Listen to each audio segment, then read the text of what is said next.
And just like that, we are back. That was a nice little break. Thank you for waiting, friends. I appreciate it. We are moving on to Great Ace Attorney. We got quite a bit further in Chapter 2 yesterday during our session. Basically, we are waiting for the reveal that the, William Shamspear is actually this convict that was supposed to have died in prison. And it's looking like he is responsible for the death of Miss Green's fiance, who was the ex-tenant that lived in the room where Natsume lived. So, I feel like Garadeb could somehow play a factor in whatever the situation is that's happening, because he notices the gas lamps, and, apparently Shamspear blows on his lamp, which makes power go out in other units, or something like that, is what they talked about during, yesterday's part of the trial. So, we're just gonna ride this out until its conclusion. Just one more juror, Mr. Naruhodo. You can do it. Very well. Continue, counsel.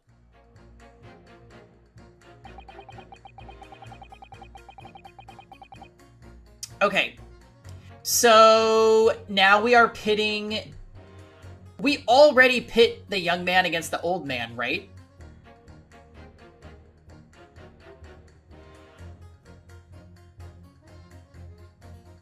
Oh, hey, Dots. We should be pretty clear to finish tonight and maybe start case 3 if you're up for that too, really. Okay, cool. Man of logic, me, and having considered all the evidence, the defendant must logically be guilty. Very interested in the results of the great detective's investigation in the scene. We're the ones who decide if the evidence is worthy of consideration or not. Us, the jury. Gas doesn't come for free.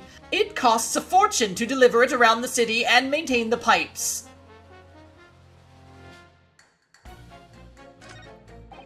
Truth be told, the tea my wife serves up for me is a little sketchy at times. I don't believe in breaking promises. We can't come to a conclusion whilst so much is up in the air. Ugh, this is hopeless. There's no way for me to appeal these people.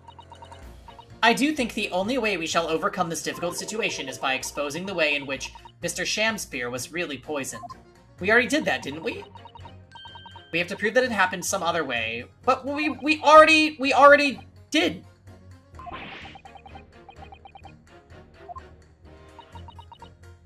Mr. Naruhodo, It's important to watch everyone and pursue people, yes.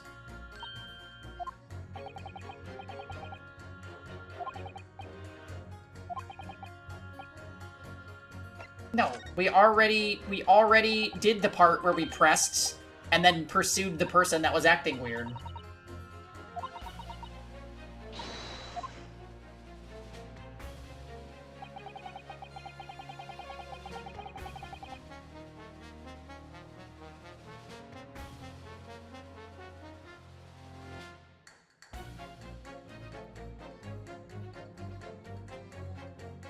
Am I pitting him against...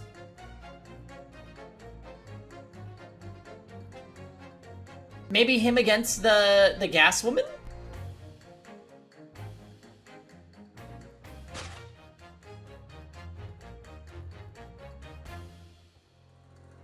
Objection!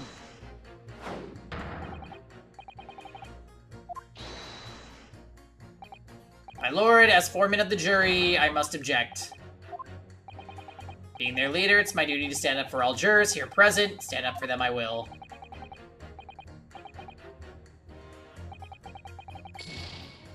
Not pettifoggery. Okay.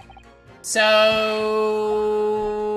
I'm a little lost here. We're trying to find inconsistencies with the jurors' statements, Mr. Naruhodo. The key is comparing the differences, the different things they say before attempting to pit them against... Yeah, I know. We literally already did this. Hold it! I'll press, even though I think we already pressed.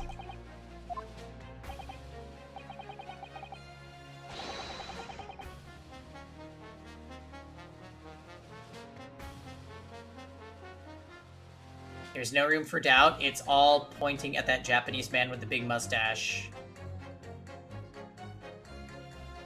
What if we didn't save? We did, though. We did. Because, look, these guys have white flags. That means they changed their standing.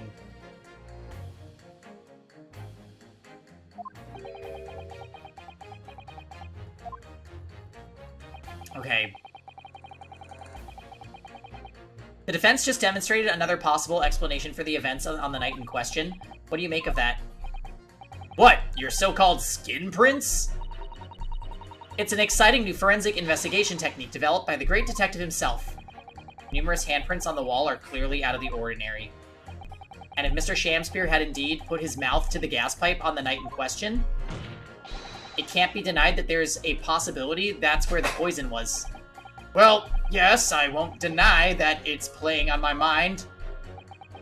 But as the prosecution rightly says, we should pay no heed to unacceptable forms of evidence.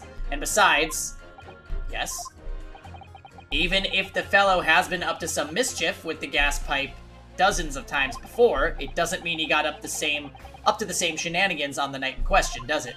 Oh. If you can't make your case better than that, I'm afraid I can't change my stance. You do make a very valid point, sir. What? That's true. Perhaps I was a little hasty. No, wait. Look, you've got your chance here, haven't you? So it's time to prove your theory. If you and your Japanese cohorts can, that is. Just leave our nationality out of this, please. Mr. Naruhodo, if we can't substantiate our position, I'm afraid the jurors that changed their minds before may very well change them back. What can I do? Is there any more proof I can give here? Can I show that Mr. Shamspear really did blow on the gas pipe on the night in question?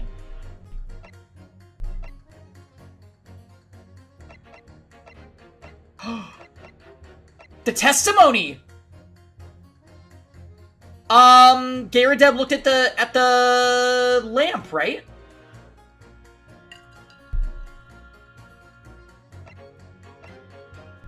I don't think I have evidence that proves this.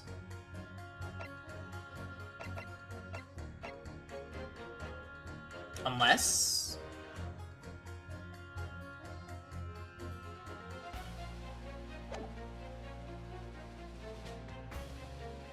I looked at the lamp. Are you seeing spots, Jordan?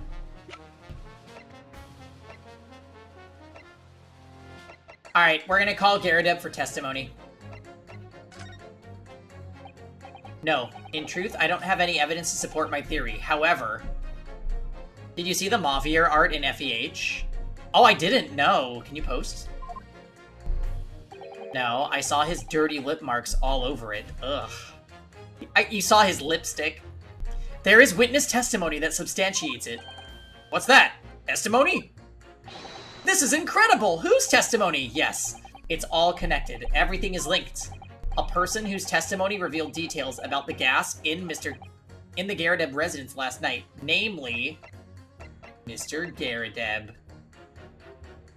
Oh, hold on, we gotta see this. Oh my. Yeah, he looks great. What's the default look like? He's free, right? So we don't even have to summon for him? Oh shit, am I gonna build another Lance unit?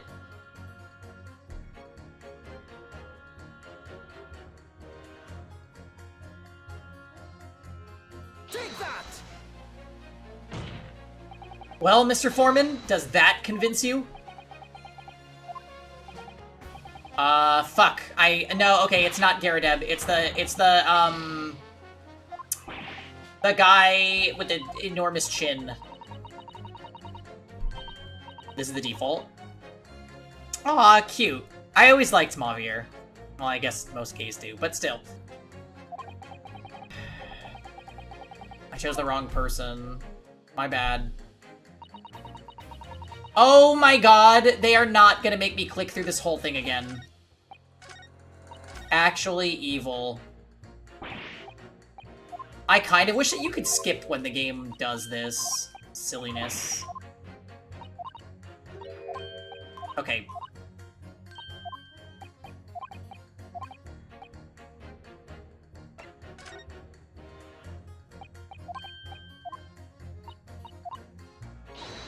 Okay, got it.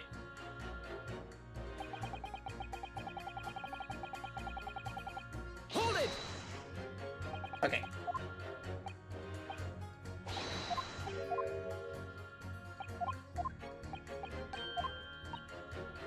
So we repress him.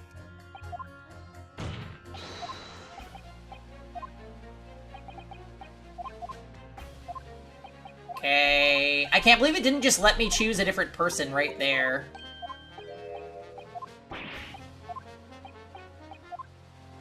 Okay.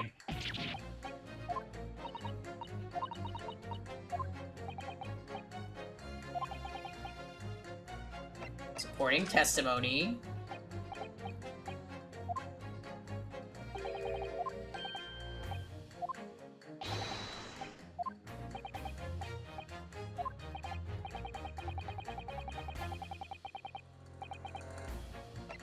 So it would have to be this guy.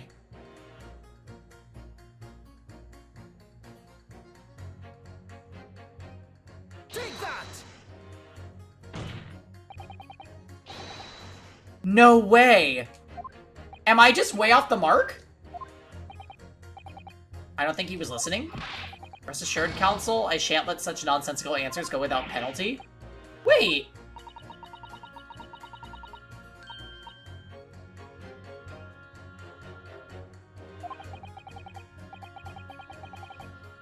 I can't believe it's not Garadeb and it's not the giant chin guy. Then they're gonna make me click through all this again. What the heck? I can't believe it's not butter. Did you cook with it? We decided we're having chicken legs for dinner.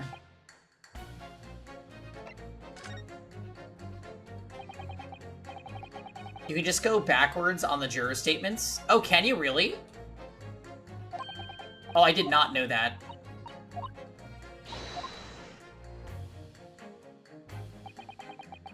Yeah, you're getting pressed. Hold it! Who the fuck talked about...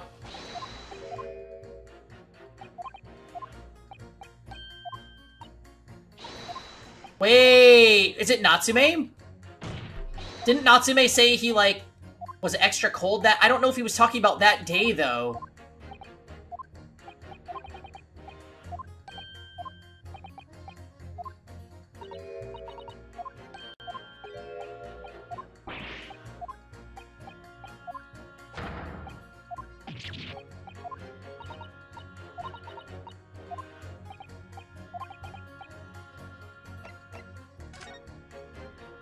Okay, we do have supporting testimony, I think.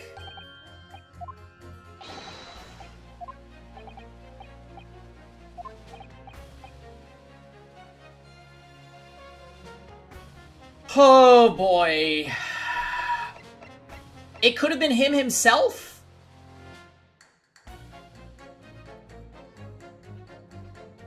I thought it was Garadeb. I thought he said he observed the lamps flickering or whatever, and that would have changed it.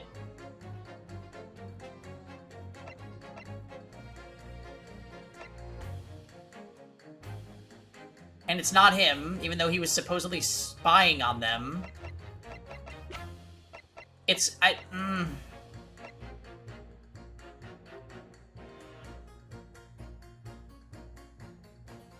It's gotta be... Natsume.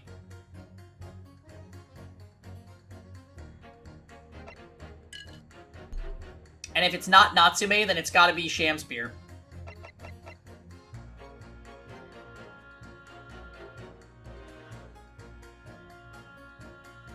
Take that! Obviously, I'm talking about the defendant, Mr. Saseki Natsume himself. The defendant? At the very beginning of the proceedings here in court yesterday, Mr. Natsume said the following. Oh, thank you for the refresher. My lodgings! There's been a whole series of strange happenings in my lodgings. Even on that fateful night, it happened. When I returned from Mr. Shamspear's room, I lit my gas stove and climbed into bed, but before long, the stove went out, and somebody tried to kill me. On the night in question, the gas in the defendant's room went out. So I asked the court, was that a mere coincidence or not? Good golly! So that Shamspear fellow blew air into the gas pipe to make the man's stove go out on purpose? Now hold your horses there. Why would he do that for? Mr. Foreman? What is it, man? We cannot allow judgment to be passed whilst this doubt remains. It's true that I don't have conclusive evidence yet. However, you must surely agree there is more to this case than meets the eye. Ugh!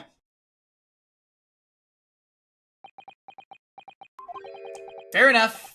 Like I said at the outset, I'm a man of logic, first and foremost.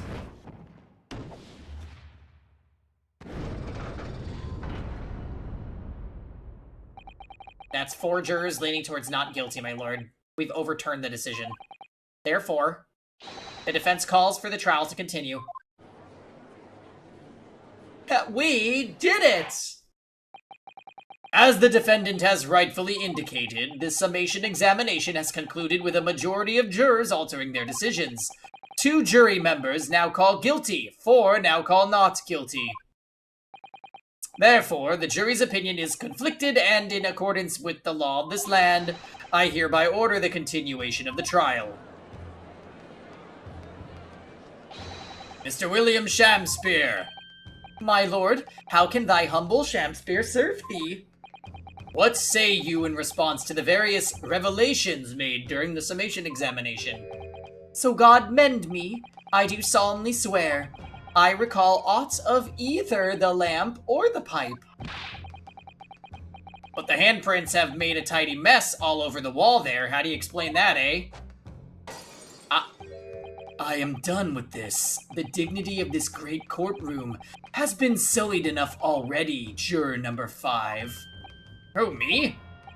As I went to some pains to point out already, a print from the self-professed detective's toy has no place in a British court of law. As such, whether or not this man did indeed stand before the gas lamp with his hands against the wall remains, at this time, unestablished conjecture. You would all do well to remember that. Objection! But the prosecution must concede that it would be extremely simple to verify. Just order the mouth of the gas pipe feeding that lamp in Mr. Shamspear's room to be examined. If there are traces of poison there... Objection! What appears to be extremely simple is my Nipponese friend's mind. You will recall that in order to check for the presence of poison in the tea, some remnants of the tea were required. Yes?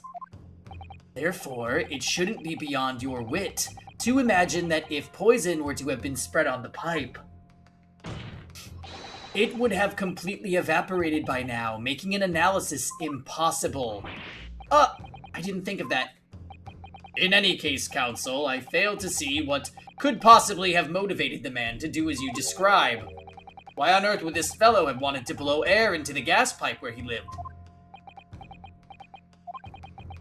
There's only one possibility that I can think of, and that is to use the leaking gas to commit murder.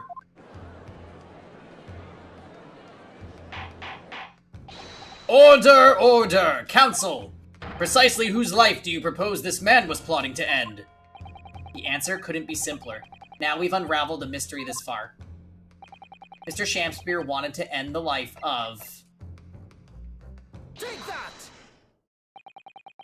If a gas lamp were to go out, it would be noticed immediately, of course. But a gas stove, on the other hand, could be silently extinguished by the killer without anyone noticing. He wanted to end Susato's life. Well, he was close, but not really. I live around the parts myself, so I know what it's like. I can tell ya, trying to sleep without the stove lit is pretty much suicide. You'd freeze to death in no time. Mr. Garadeb, the landlord, has a large fireplace in his part of the residence on the top floor. In other words, it wasn't the landlord, but a fellow lodger whose life Mr. Shamspear was trying to end. Outrageous! I'm talking, of course, about the defendant. Mr. Natsume isn't the villain in this case. He's the victim this man was trying to murder. Good gracious! Objection! The accused is actually the aggrieved. Interesting. However, the fundamental facts of the case remain unchanged. Namely, that the accused is the aggressor here. What? How can you still claim that? Let us indulge your fancies for a moment and assume that there was indeed poison on the mouth of the gas pipe. The question then arises, is who put it there? Who did put it there? He did it himself. The only logical conclusion is that the person responsible was aware of this man's trickery with the gas supply and his intent to kill. Yes, that would indeed seem logical. If the assailant were unaware, how would he or she have known to lace the end of the gas pipe with poison? So now we must ask, how could anyone have known of Mr. Shamspear's murderous designs? You mean to suggest? Naturally, the sole possible answer to that question couldn't be more obvious. Only the man whose life was being threatened could it possibly have known. That's true. What? In other words, the person who put the poison on the gas pipe in what was clearly a retaliatory attack can only have been the accused, Mr. Saseki Natsume. Whatever Mr. William Shamspear may or may not have contrived to do, he was nevertheless the victim of a potentially lethal poison attack. And the only person who could possibly have perpetrated the attack is the accused, Mr. Natsume. No, so, okay, he faked his own death in prison using the same poison, right?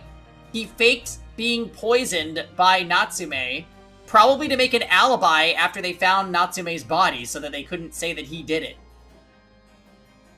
It's the same thing.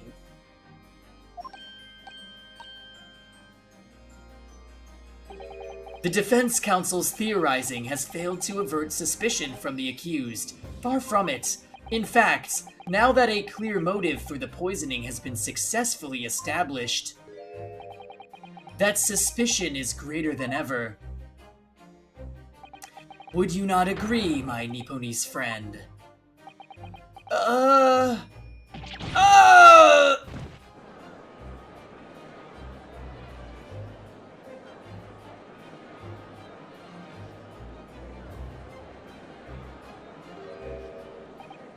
How did he manage to turn that around on me so rapidly? Mr. Naruhodo, you must respond. Otherwise, the members of the jury may very well change their leanings against us again. And this may be our last chance to gain the advantage. What advantage? Well, it would seem that somebody put poison on the gas pipe in Mr. Shamspear's room, so we must name that person now and absolve Mr. Natsume of guilt. Let's accuse Susato to buy some time. I think the judge would get very angry with me. You mean name the true culprit? I know it might sound impossible, but if we fail to do that, I have no doubt that Mr. Natsume's fate will be sealed once and for all. As it happens, one possible culprit does come to mind. The evidence, the poison. It's all pointing to a particular person now. It could be the gas company guy. The prosecution calls for the jury to consider their leanings again. There's a case in another game where you can accuse the judge as a joke answer. You pretty much get an instant game over. as you probably should. I trust you'll make the correct choice this time, Mr. Foreman. What? Don't worry, we know exactly what...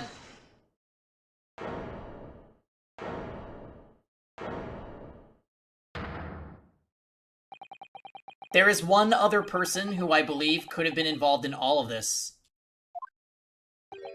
The true culprit of the crime. Wait.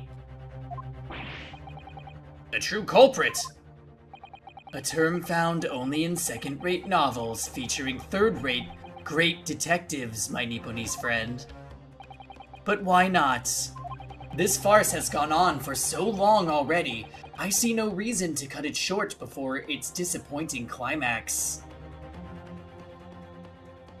You want me to slam my hands on my desk and yell objection? My desk is made of glass, so I probably should not do that. Welcome back, Thomas. Thank you. Tell us, my learned Nipponese friend, what is your latest theory? Who is the so-called true culprit of the crime? If it's not him...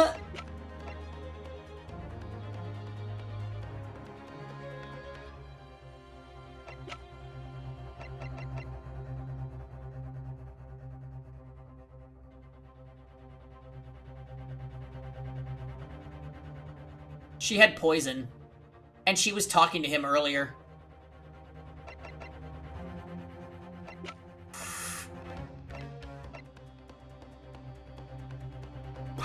Yeah, it's gotta be Shamspear. Take that! You claim this person is the true culprit. That did not work. Highly suspicious, I would say, yes. Perhaps my learned Nipponese friend, you should turn to wide eyes with suspicion of himself. Okay.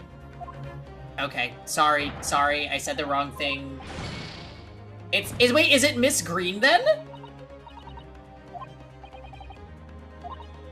It has to be Miss Green!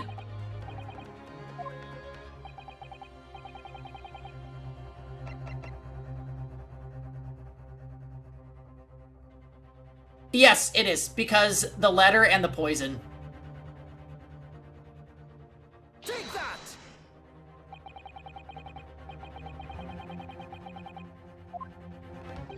Miss Olive Green. Miss Olive Green? Miss Olive Green? I do feel as though I've heard that name in recent past, Council, but I don't recall where. Miss Olive Green, the woman from 6 days ago.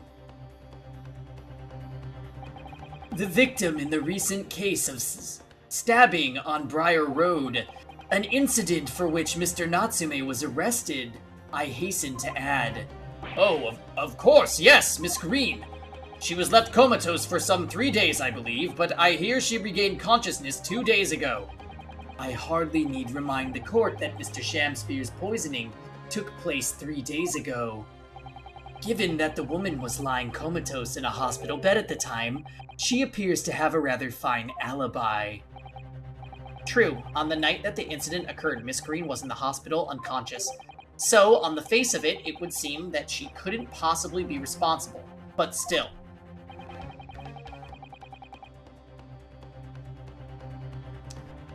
My colleagues and I visited Miss Green in hospital yesterday, and we found her to be in the possession of a bottle of poison. Good gracious, she had poison! And there is another fact that links Miss Green to this case as well. The defense requests that she be brought to the witness stand in order to explain the details to the court. Tell me, Mr. Shamspear. My lord, pray, what be thy bidding? Are you acquainted with Miss Green? No, never heard of her. Judging by the look on Mr. Shamspear's face, I think perhaps he genuinely doesn't know her. At least, not by name.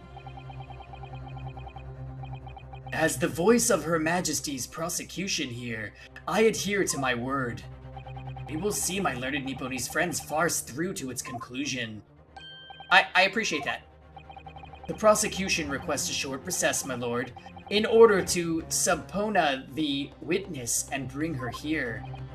Yes, Miss Olive Green. Indeed, my lord, 1 hour should be sufficient. Very well, I grant the requests. Excellent, I hope. The defense has made a most extraordinary accusation, I must say, but at the present time I feel the prosecution's argument remains largely uncontested. Accordingly, I'm afraid the defendant and his culpability remain the sole subject of this court's attention. Thank you, counsels. We reconvene in 1 hour. Court is adjourned.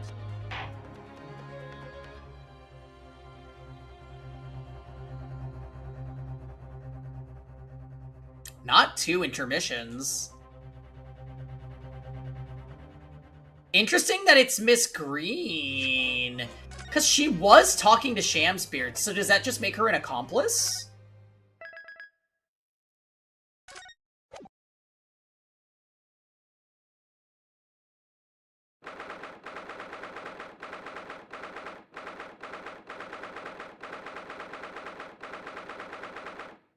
Okay. Joyful, jubilant jumping jacks! Oh, Mr. Natsume. I'm so pleased to see you. Thought that sound was guns? Nah.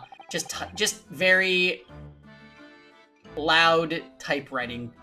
Locum student Mr. Naruhodo Esquire and non-locum judicial assistant Miss Mikotoba Esquiress. Now finally, at long last, there can be proof.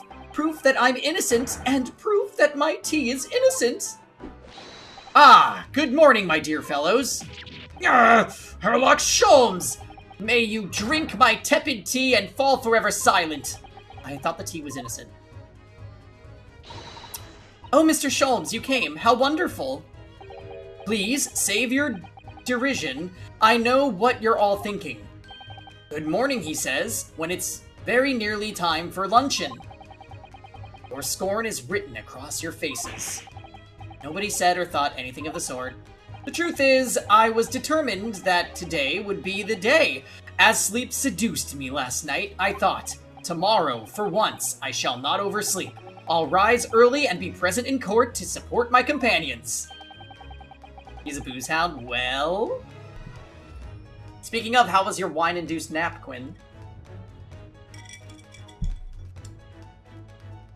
Such spirited determination has a beauty all of its own, does it not? Oh yes. No nap, just murder? Quinn, what are you playing these days? Oh yes. And then I began to muse on the subject. Why do people oversleep? I queried. Why, time after time, do they make the same foolish blunder? And the answer came to me at once. It's so delightfully simple. People oversleep because they sleep. Oh, that's right, Relink. Right, you're using the cool team. Kevin's drawing Violet emotes, otherwise I would try to convince him to, play Relink. Violent.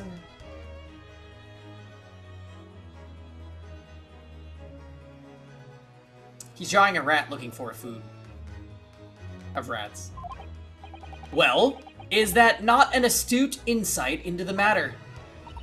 Oh, yes. Upon which realization, I attempted an experiment. I didn't sleep a wink all night. And the results? By first light, I was exhausted and began to be assailed by fits of drowsiness. Shocking. And so, the conclusion of last night's experiment is this. A good night's sleep is quite simply essential. Yes, I think most of us probably knew that already. What others presuppose, I prove by experimentation. That, my dear fellow, is scientific method. Ah, yes, and one more thing. Do you remember this? Ah! Yes, of course, it's the poison that Miss Green was about to drink at the hospital yesterday. Oh, you didn't manage to... It was a laborious task, as the bottle was nearly empty. But such inconveniences do not hinder Sholmes.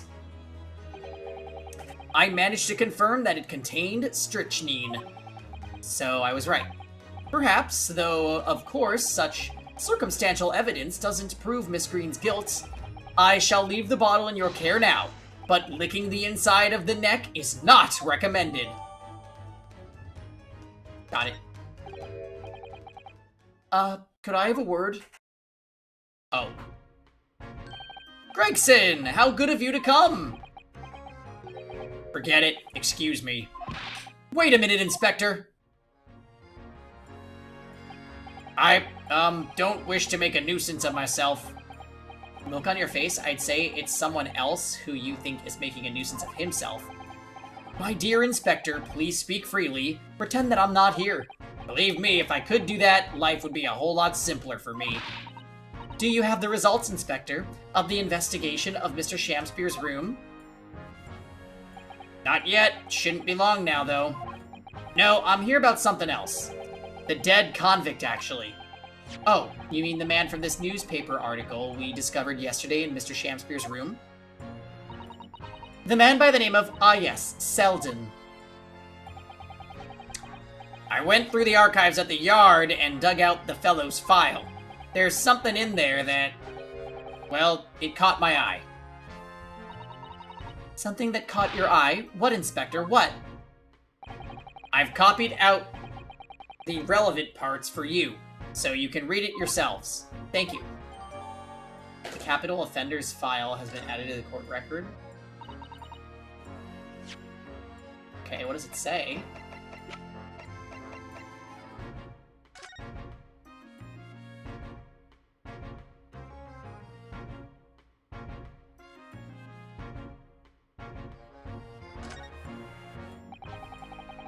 This is the poison we've been hearing so much about, strychnine. There are a few remnants on the bottom of the bottle. Here, look. You mustn't be tempted to try it. Of course not, as long as we don't lose this trial. Dark? No, even if we lose the trial.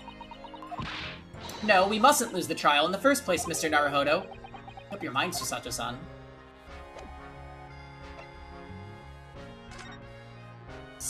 18 accounts of burglary, 6 accounts of suspected murder, died of natural causes whilst in prison, his final moments witnessed only by his cellmate. The estimated 1,000 pounds worth of loot he stole remains unrecovered. Condemned criminal dies of natural causes in prison. Manchester's Strange Ways prison announced the death of convicted murderer and burglar Selden by natural causes in the early hours of this morning. He had been suffering with fever since the end of October. Alerted by the shouts of his fellow cellmate, medical staff arrived to find him already dead before his capital punishment could be carried out.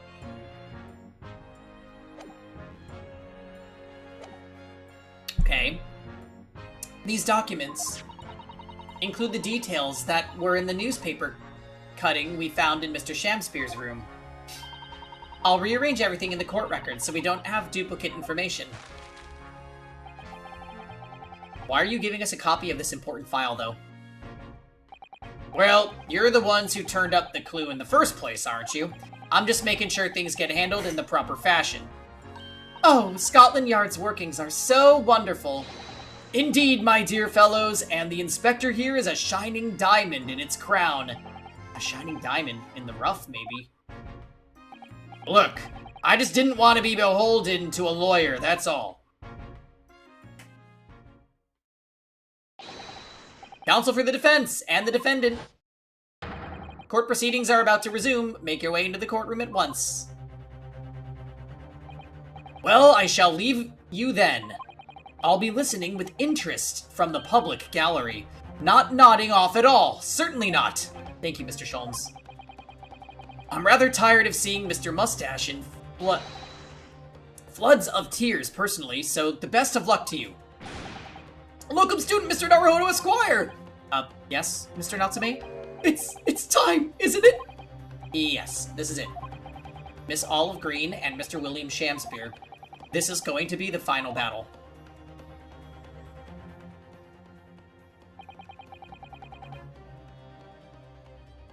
Yeah, we'll just tell him it's tea. I won't really have saved Saseki-san until I've exposed the whole truth of everything that's been going on. But it's all coming to a head now. You can do it, Ryunosuke. You have to.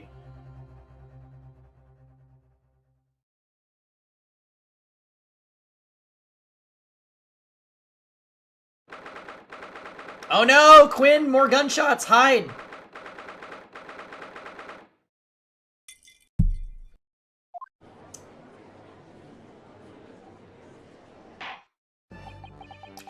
In the name of Her Majesty the Queen, I hereby declare this court to be in session again. Before the recess, we heard a most startling accusation from the defendant. Oh, poor old manager. He really, I think maybe we shouldn't call him back for jury duty. He's too forgetful. Namely, that the victim of the case we heard here only a few days ago is the true perpetrator of the incident. A reckless, rash, and prejudiced charge of wrongdoing, in my opinion, my lord. However, the prosecution has tried to extend every courtesy to this amateur newcomer from dubious eastern shores. Thank you for that backhanded consideration. A rather cold assessment from the honorable British prosecutor, I must say. So, Lord Van Zeeks is the new witness present and ready to take the stand. Ready and waiting in the witness's antechamber, my lord. You got 70 hours in Relink? Holy crap. You go, Quinn. Sign of a good game. Very well, bailiff, bring the witnesses in.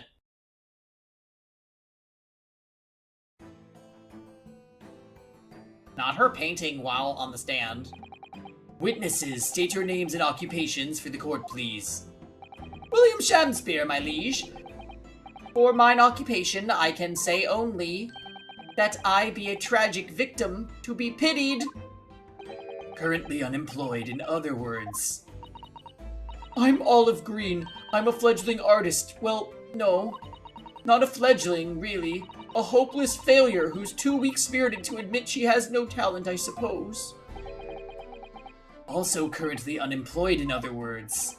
What a coterie. Mr. Shakespeare! My lord, I am thy humble servant. I'm afraid that you are no longer merely the victim in this affair. The possibility has been raised that you are in fact the assailant, intent on taking the life of your fellow lodger. The part that you have played in this whole business will be thoroughly scrutinized, I assure you. I would for naught else, my lord. And Miss Green. Yes? You are aware of the reason you have been summoned to the courtroom today, I presume? Yes, the officer did explain. He said I poisoned this ridiculous buffoon. And, do you accept the charge, Miss Green? I don't know anything about any poisoning. And I don't know anything about this man. Come, lady, die to live. Verily, I know not thy prickly pea-pigmented personage. Very well, let us proceed with the matter at hand. That being to ascertain whether or not Miss Green has any involvement in this affair.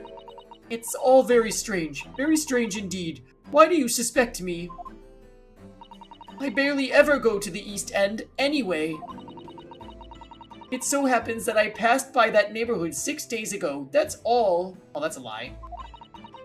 And on the night that this man was poisoned, I was still in the hospital fighting for my life. Yes, having been unfortunately caught up in the incident on the street outside the Garadeb household.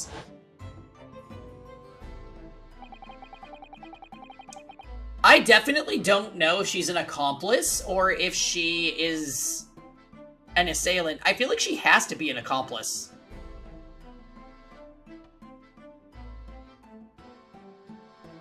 An incident that rendered you unconscious for some 3 days. I was struck in the middle of my back with a knife, through no fault of my own, and now I'm under suspicion. What other irrelevant things might I be suspected of? It's all very disturbing. Your energies may be better spent worrying about random knife attacks, I feel, Miss Green. At this point in time, all that appears to connect you with Mr. Shakespeare's lodgings is the Briar Road incident of 6 days ago. That's why, we would like to testify.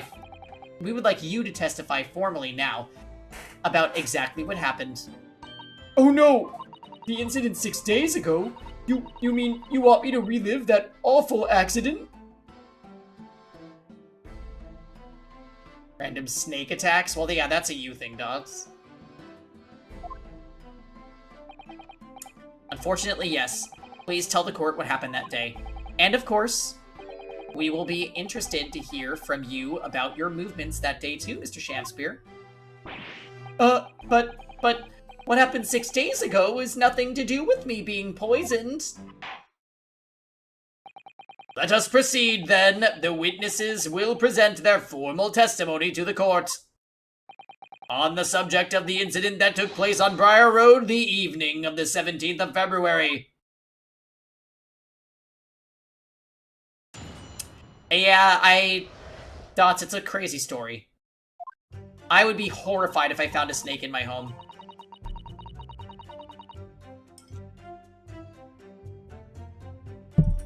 It was 6 days ago, at about 5 p.m. I was walking along in the snow when I suddenly was stabbed in the back.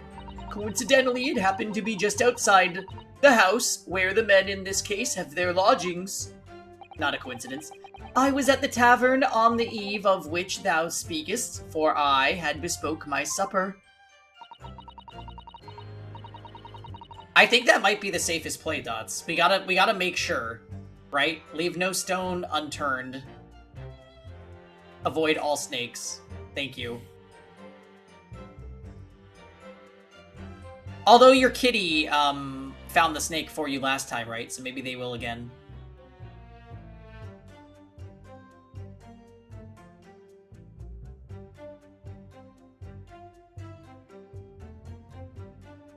Imagine if your cat didn't find the snake, and you just went to bed with it under your bed. Literally nightmare fuel. I'm not helping.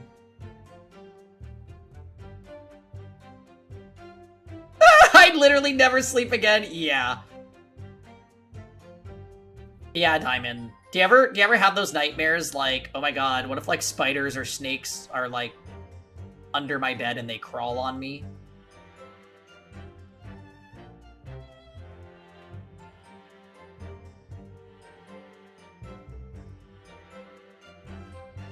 I had a really disturbing dream last night, actually, that I was being attacked by a rabbit with a knife in its mouth. And I had to kill the rabbit. It was, like, very... I've never dreamed about something like that, ever, in my life.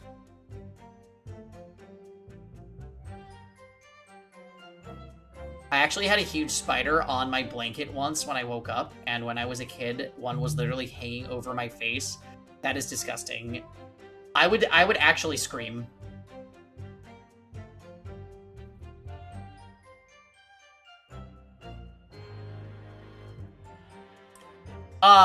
We had an apartment that we stayed in. This is probably 7 years ago. Back when we had a third roommate who was not the cleanliest, and we had moved into an apartment that was roach infested, and they didn't tell us until the day we moved in. And I take that back. They didn't tell us. Our agent took us into the apartment and was like, here it is, and here's the kitchen. And we walk into the kitchen, and I've told this story on stream before, but you know, like on your oven, it's got like a digital clock / like digital number display for if you like preheat it or whatever you're doing with it. There was a roach inside that digital clock area, just in there. And we're like, what is that? And they're like, oh, this unit was being treated for roaches.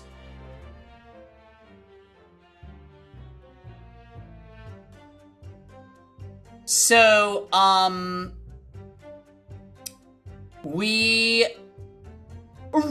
Right, well, treat it again. And they did, they paid for it, but I don't know if you guys have been through roach infestation treatment, but it is very inconvenient.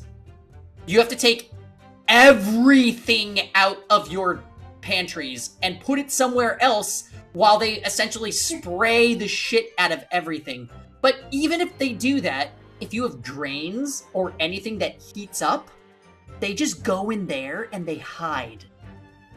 Like I'm talking toasters, microwaves, ovens, anything. Coffee machines, although there's less places to hide in those. You basically, and this needs to be done like every 1 or 2 weeks. Yes, roaches could absolutely live in your PlayStation. What's amazing about that apartment is that we only had roaches in our kitchen, and it was like our kitchen / living area. Disgusting. But never in our bedroom. I never found a single roach in our bedroom. But it was so bad that we would go into the kitchen in the morning and you would see, like, scurrying on the floor. It was the most disgusting place I have ever lived. Ever! It was so awful. And I lived in fear every day until we moved. We only lived there for 1 year. Yeah, I think it was 1 year. Maybe 2. Anyways, it was horrible, horrendous, awful, and we had a third roommate that wasn't the cleanliest, and that made the problem unsolvable. Yeah.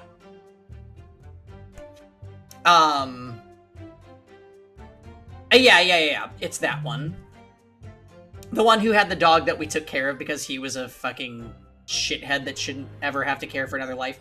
Anyway, we ended up moving to another apartment in the same complex a few years later, and that one, no roaches, but on the move-in day, we had ant infestation problems. So, basically, all of our experiences at this apartment have just been, like, one infestation into another, not nearly as bad problem, but still, like, major ant problem. But that's just kind of California for you, so I don't really hold that one against them, but the cockroach thing is unforgivable.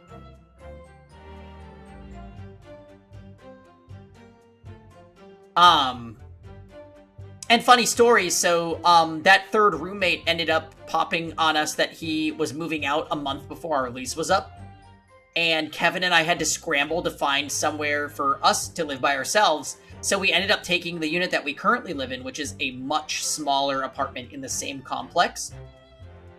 We are one building away from where the roach apartment was, and there are 0 roaches here.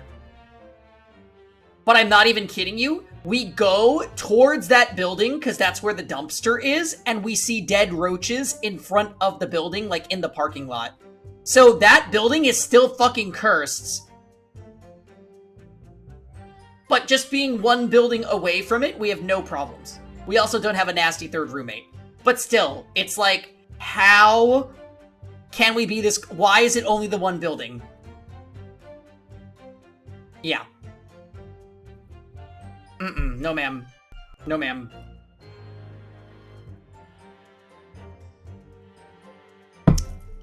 Just the worst. You can't live. Roaches are...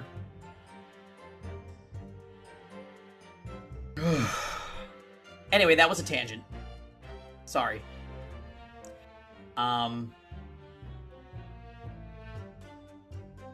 It was the first time I'd been in the area. I had a little matter to tend to, that's all.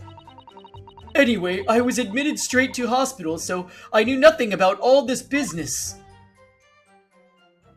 Lies and lies and lies and lies. Alright. Yes, a second incident inside a week at what I believe to be aptly described as the haunted lodgings. God, how long have you been at that apartment now? It feels like you haven't moved. It feels like I just moved there yesterday. No.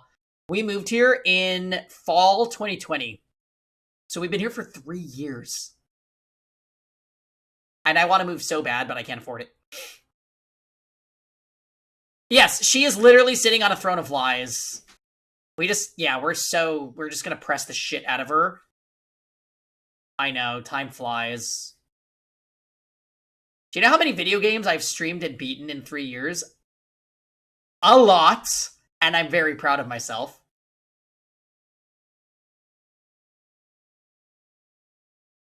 E tier. What is that face? That's actually funny.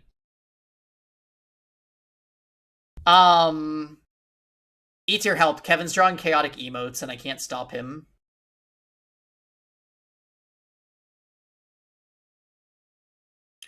One can only presume this is a most unfortunate coincidence.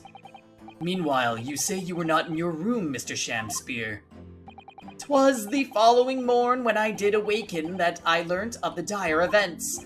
Mary, what a commotion did the officers of the law make on the floor above mine. When Saseki-san was arrested on suspicion of attempted murder. As suspected, there is nothing connecting these two witnesses but happenstance. It's true, it does seem as though they're unrelated at first glance, but I'm not so sure. There's something lurking in the shadows here. I feel certain of it. And this is my one and only chance to expose it. Counsel, you may now cross-examine these two witnesses if you wish. Yes, my lord?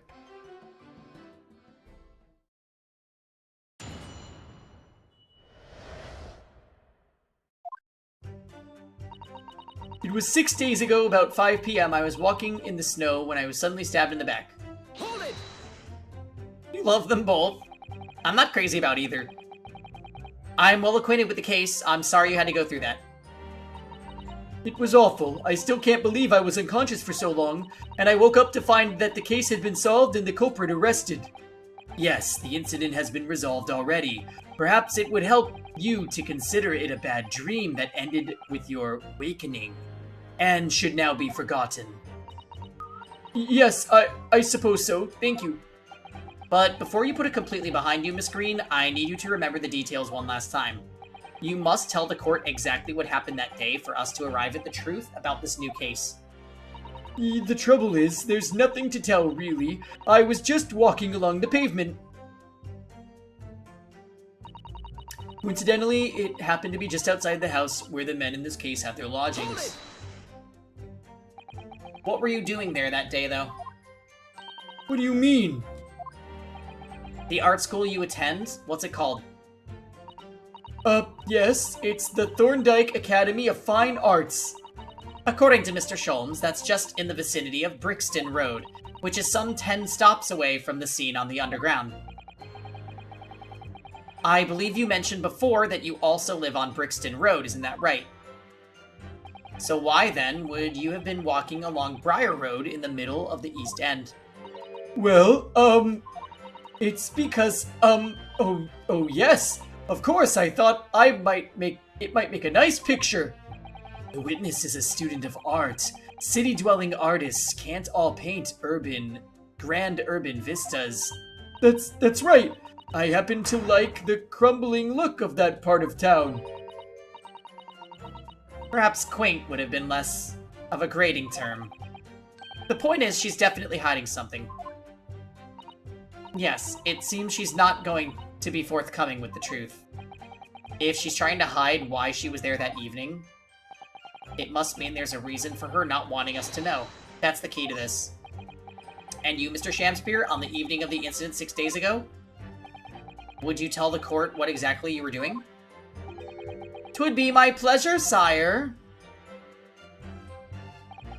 I was at the tavern on the eve of which thou speakest, for I had bespoke my supper.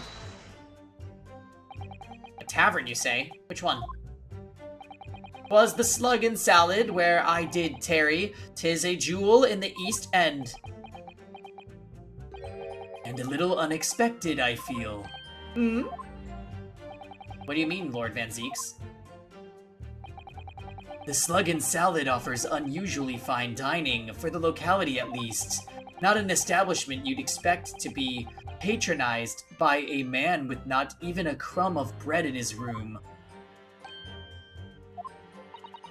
It's true, the menu lists premium crusts of bread and glasses of water in different levels of cloudiness. Ooh. I would have expected Grub's Grubbery in the local vicinity to be more appropriate for your means. Watery soup and mushy peas, or rather, soupy water and pea-like mush. all equally appetizing. I just wanted to try some water in a different pub for once. What's wrong with that? How different can water really be? Or perhaps there's a more plausible explanation. A specific reason why he had to go to that particular establishment. Agreed. The fact that on the day of all days he dined at a place he normally wouldn't, it does stand out. So Mr. Shamspear's own actions on the day of the incident 6 days ago were slightly suspicious. I wonder if we have some evidence that can explain those actions.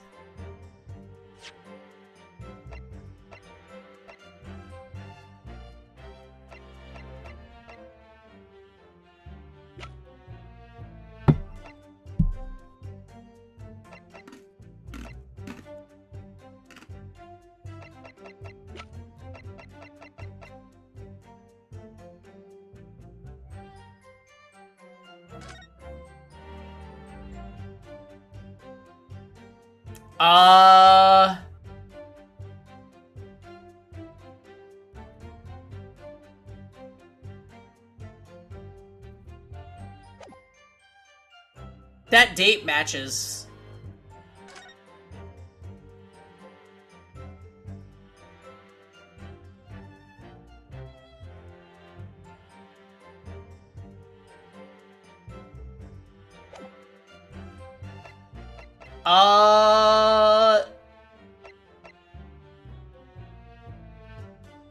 Should I just try to present this?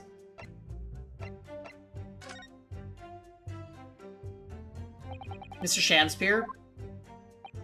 Yes, sire? On the day in question, is it not the case that you visited Slug and Salad, a place you don't normally patronize, for a very particular reason? I don't know what you're talking about. Pray, if thou hast some purpose, speakest. Very well, I will present the court with evidence. Evidence that explains why you had to be at the Slug and Salad that day. Namely... Take that! Oh, good Horatio. There are more things in heaven and earth than are dreamt in your philosophy. Okay. It's a line from Shakespeare's play Hamlet, Mr. Naruhodo. Right, we fucked that one up. So I think that is gonna come into play, but that was not the time.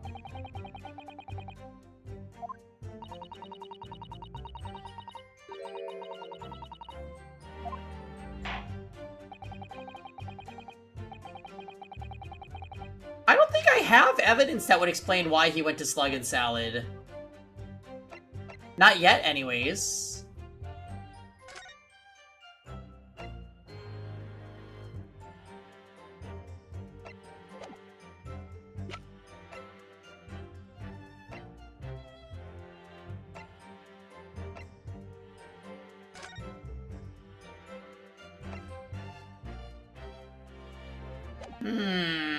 Okay. I'll just leave it for now.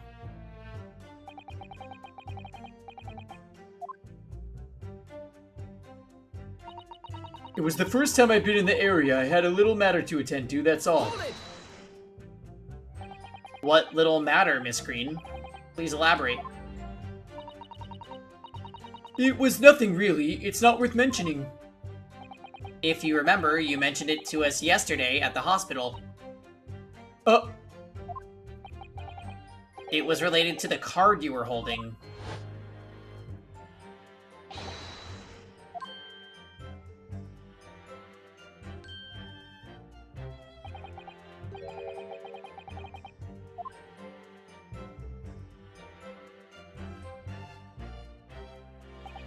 From memory, I believe the card contained a note that read, I have information regarding the death of Duncan Ross. What does that matter? This has nothing to do with Duncan. Excuse me. Mr. Shamspear, do you have something to share with the court? To be or not to be, that is the question. Ah, pray forgive me. The great bard's words springeth from within me with near a thought. Don't tell me it's because you're possessed by Shakespeare's spirit, right? Hearing Miss Green's words a moment ago seemed to make you think of something. Something of relative Oh, relevance, perhaps. Well, nay, sire, 'twas nothing at all. Presumably you know the name, though. Mr. Duncan Ross, I mean. After all, you were both lodgers in the same house. If it were so, but sadly, nay. Lodging be a lonely occupation, sire. My lodging fellows be rarely known to me. So you haven't heard of him, even though he passed away in the room just one floor above yours. Miss Green. Me, my lord?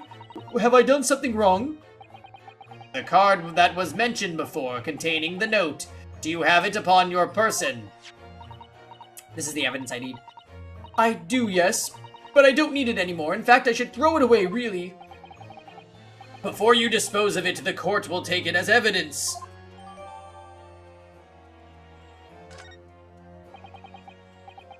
That's what links Mr. Shamspear and Miss Green. Does this mention Slug and Salad? It does. The envelope has been ripped open rather carelessly, hasn't it? Miss Green strikes me as the type to open correspondence more neatly than that. Ah, what is it? The way the envelope is torn, I'm almost sure I've seen the exact same shape somewhere else. Oh, you don't mean... Were you thinking of this piece of evidence, Mr. Naruhodo? Exactly, that's it. Try to match them up. They go together perfectly. This torn off end of the envelope clearly belongs to this card.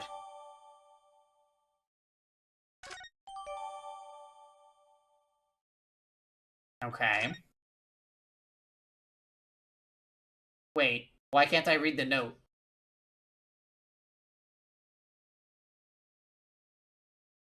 I need to read the note so I can tell them to go to Slug and Salad. Do you understand? It's Duncan Ross. Now, continue with your testimony, please, Miss Green. Anyway, I was admitted straight to the hospital, so I knew nothing about all this business. Hold it! Yes, you didn't regain consciousness until the day after the trial, did you?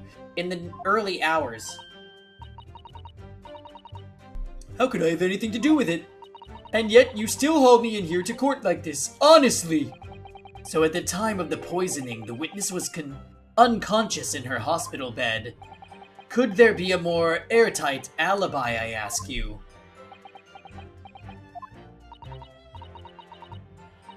And yet in spite of all that, you claim I was the culprit. Well, But you certainly haven't produced any evidence to support your wild claim, have you? None at all! There you have it. The good lady has yet to see evidence, my learned Nipponese friend. I'm working on it. Counsel, I will point out here that the jury's next decision will be final. We're really up against the wall here.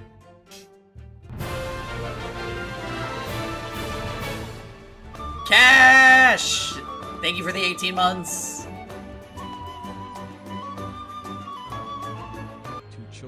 Two children! All hit them with a clean. Yes, we are gonna hit them with a clean objection!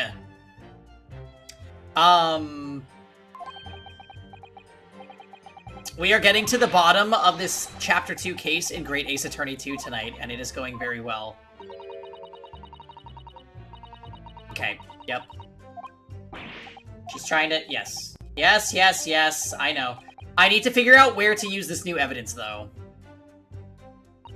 How was your weekend, though, Cash? It is good to see you. I'm gonna step away for 2 seconds, guys. I will be right back.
Okay, I'm back. Need to get you a GF built like this? You like Mrs. Green? My goodness. She's a fun character, but her hair looks like a bowling pin. 1 trophy away from platinuming infinite wealth. Oh my god, yeah. How many hours are you at, Cash? How many hours does it take to platinum infinite wealth? I still haven't set upon my trophy hunting era on stream. But I realize a lot of games that I want to platinum are RPGs, and I probably would only do them in, like, multiple playthroughs. Like, Nocturne has, like, 5 endings, and I'm like... That's like 5 playthroughs. That's what I'm currently working on, off-stream. Doesn't help that I play for a grand total of like 15 minutes a day because I stream during the day and I usually play before bed and get really tired and then just fall asleep.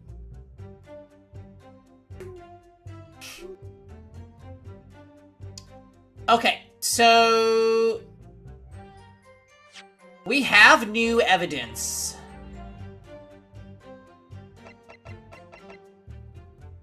A ripped piece of envelope that was found in Mr. Shamspeare's room. It fits perfectly with an envelope in Miss Green's possession. A note with an envelope that seems to have been ripped off open rather roughly. The envelope fits perfectly with a torn-off piece that was found at the scene of the crime. So, I don't know... I mean, very clearly, we got this as a result of pressing Green and then pursuing Shamspeare, and they said that this is what we're gonna use.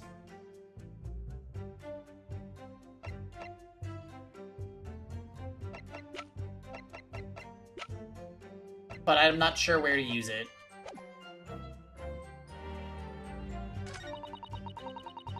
Coincidentally, it happened to be just outside the house where the men in this case have their bonds.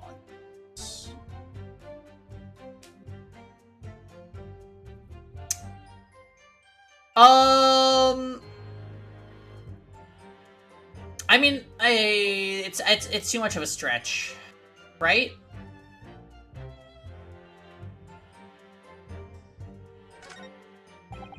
I was at the tavern on the eve which thou speakest, for I had bespoke my supper.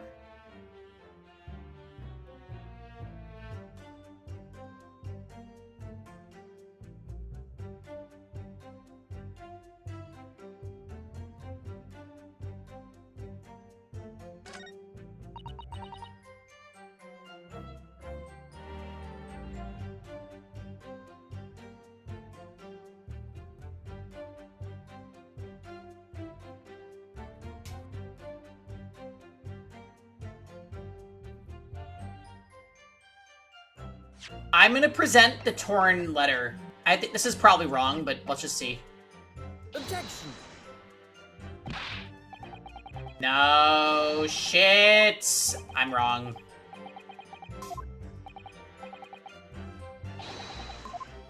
You found parts of her letter in his room. That does contradict it. She said she'd never been there.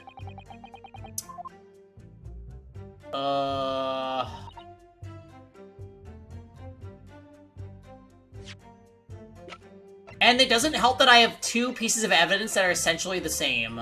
Objection. No. Alright, I'm wrong. I'm wrong, I'm wrong, I'm wrong!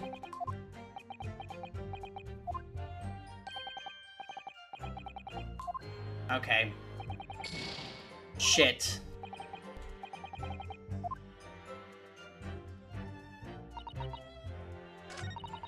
Anyway, I was admitted straight to the hospital before I knew of anything of all this business.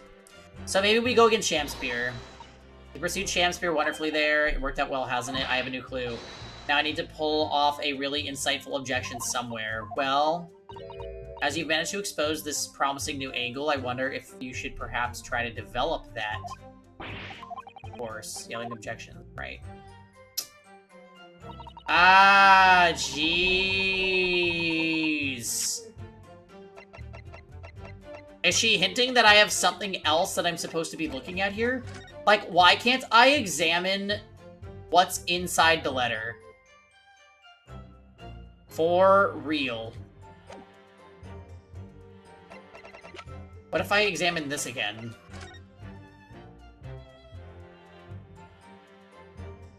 There's nothing to say.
I was at a tavern on the eve.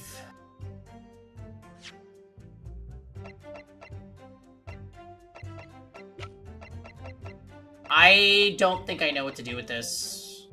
Objection. No. This doesn't contradict anything. None of this contradicts what they're saying. I don't know. I don't know. I don't know. Namaste, ping pong. Tux, what are you doing?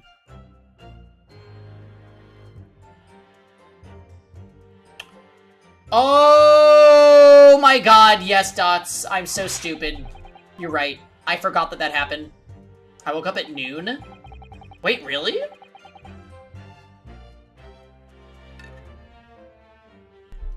We played Persona for 4 hours and now we're Ace Attorneying. We're gonna have chicken legs for dinner. Okay, so wait, I need to repress. I don't remember which statement I pressed in order to get that. Yeah, chicken legs. Savage? They just go on sale more than other stuff. When we get breasts, though, I'm gonna make that TikTok recipe that is, chicken breaded in cornflakes. It's gonna be amazing. And we're gonna make honey barbecue sauce with it.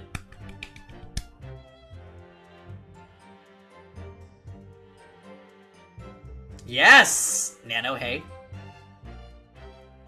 I've been air frying chicken breast. Yeah, because the air fryer is a miracle machine.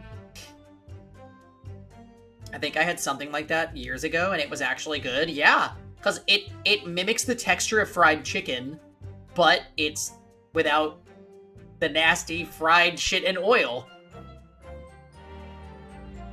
I will never again use the oven or the stove. We still use our oven. Cause like, I made brownies the other day. I couldn't put those in the air fryer. I guess I could have done it. But anyways...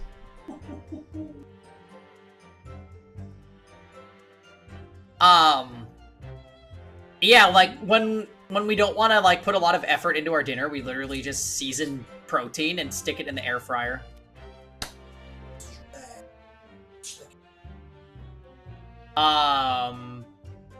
Anyway.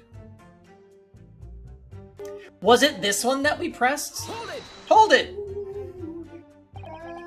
But yeah, we're gonna do the cornflakes chicken. Not tonight, but we're gonna do it eventually. Matter of fact, Kevin could coconut bread these chicken legs if he wanted to. He doesn't want to. Why cornflakes? Because it mimics the crunchy texture.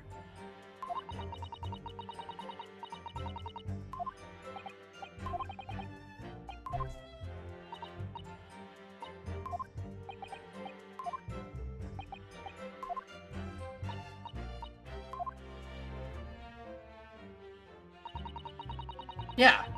Look, Tux, don't make me send you the video. Everybody's so creative, yes. Well, this isn't creative of me. We're just literally stealing an idea we saw on TikTok. You've seen Doritos? Yeah, but I don't want cheese-flavored chicken. Blech.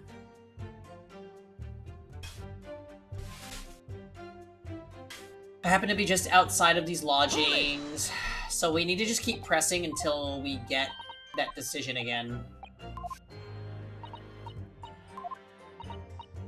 You're not judging or dismissing things that other people enjoy, right, Tux?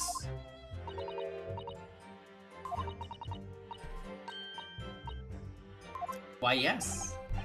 I was gonna say you're up a bit later than you usually are. Cheese chicken sounds like one of Tux's pizzas. Yes, it does. Actually, Tux doesn't get chicken on his pizza. I don't think. He's more of like a cheese and pepperoni kind of guy. Oh. Oh, but barbecue chicken pizza is legit. I know you don't really think so. But I like barbecue chicken pizza. And you know what? Just to throw extra controversy in there, I like it with pineapple.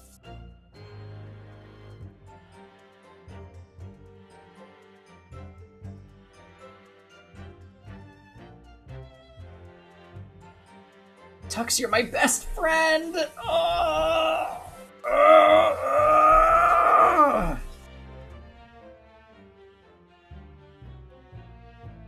Okay.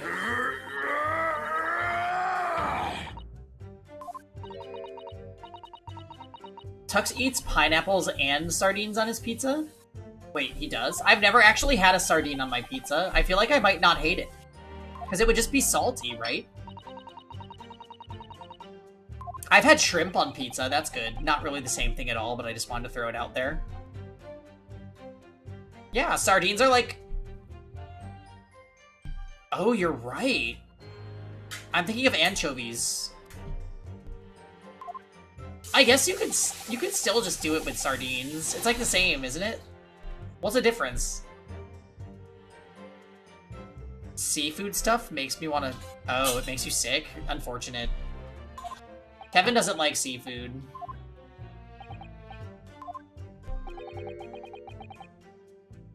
So we don't eat it all that much.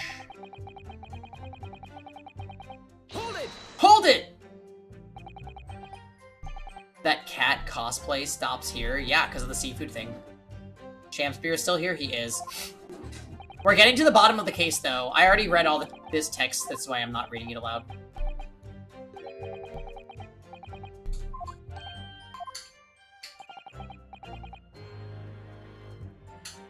Sardines, because Tux always has to be different.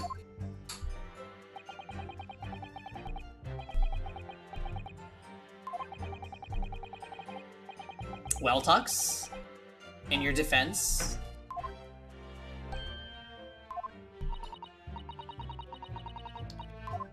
Right. So they're discussing... They are discussing why he would go to this fancy place over his usual poverty food. And now I need to somehow produce evidence.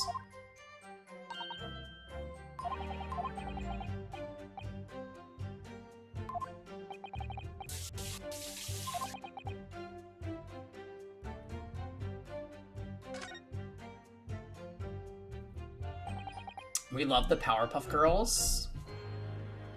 Sugar and spice. And everything nice.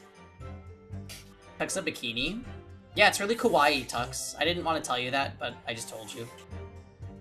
And it rhymes with panini.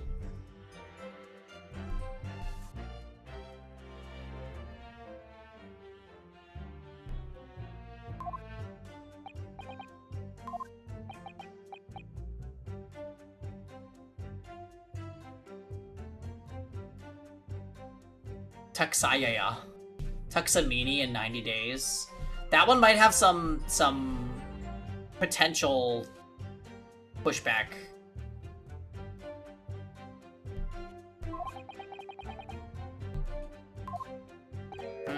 The general public. They'll be like, yes, I've been bullied by Tuxamini. You see? It's even in his name.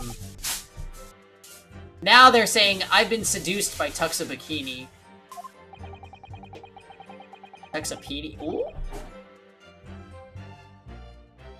The evidence that explains why you had to be at the slug.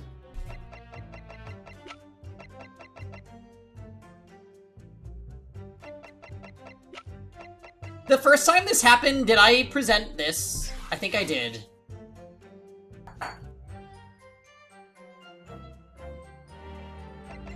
I'm gonna use the note. Present! Take that! I believe this card reveals the answer. Good lord! Miss Green's card, you mean? Tux a bully? Is Tux? Anyway. Ooh. That's right, my lord. It reads... I have information regarding the death of Duncan Ross. Come to the Slug and Salad on Briar Road at 5 p.m. on the 17th.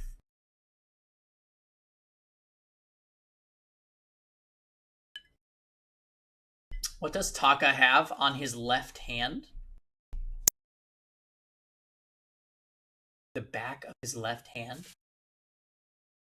I don't see anything. Are you looking at his sword?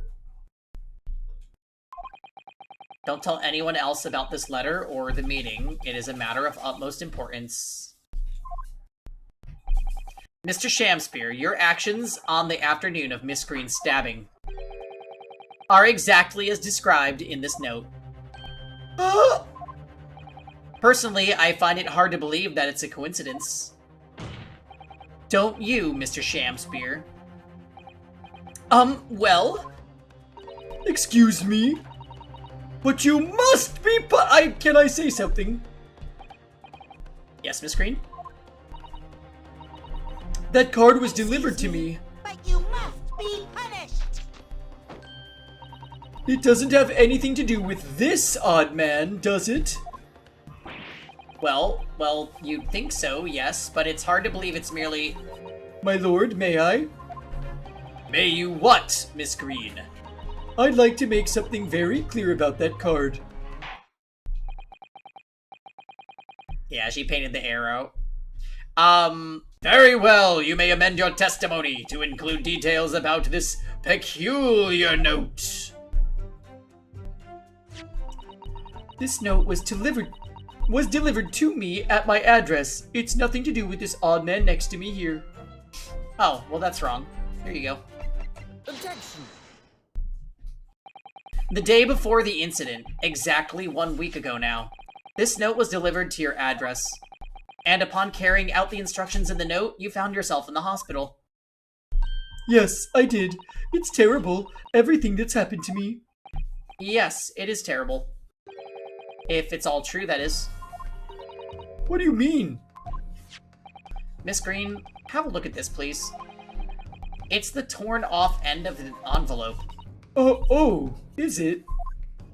And it so happens that it fits together perfectly with the envelope of the note you received. Where did you find that? In Mr. Shamspear's room. In my room? Mr. Shamspear, do you perhaps remember this note from somewhere? Well? Your actions that afternoon follow the instructions in the note to the letter. come to the Slug and Salad on Briar Road at 5 p.m. on the 17th. And so that's exactly where you went. Let me ask you again, Mr. Shamspear. You already knew about this note, didn't you?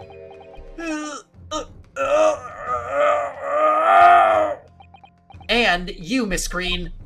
What did I do? As this torn-off end of the envelope proves, the note was originally in Mr. Shamspear's room. So how is it that it came to be in your possession? I don't have the first idea. I'm just a fledgling artist after all. There's only one explanation. You broke into Mr. Shamspear's room and stole it.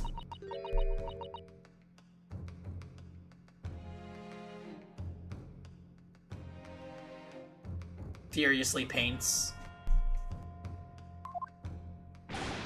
You did what? Sorry, thou hast what?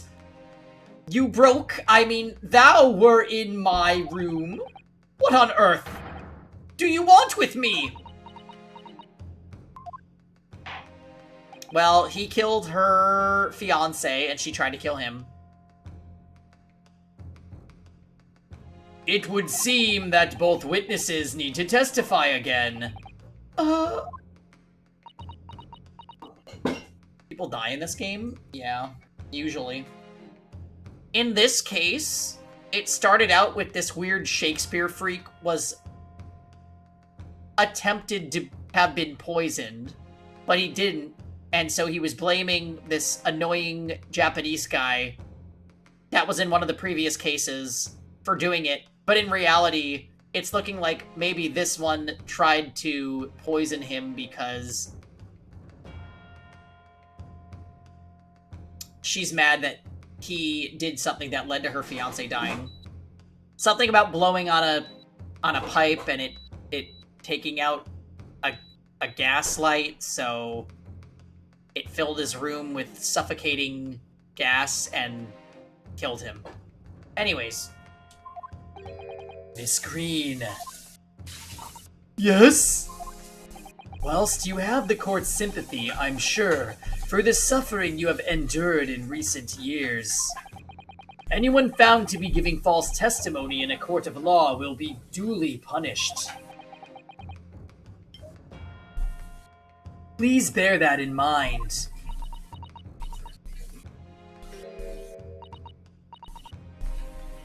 Yes, I know. Very well then, witnesses, you will give formal testimony again now on the subject of this curious anomaly regarding the note Miss Green claims to have received.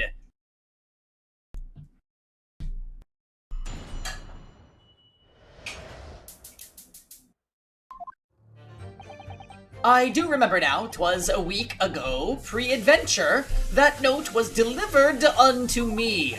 On the day writ therein, I did tarry a long hour at the Slug and Salad, yet nobody came. Thereafter, on the evening I shared the company of this Japanese fellow, I did see the note had vanished. I don't know what you mean. You think I snuck into this man's room, do you? Why would I? I can point out the villain here, and as for that torn-off piece of envelope, I don't know anything about it.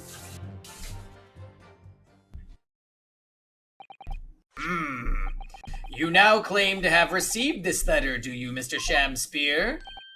Faith, 'tis so, my lord, and I would swear to have set it upon the table in my humble lodgings, yet 'tis clear to me now that since I returned from the tavern that night, I have not laid eyes upon it.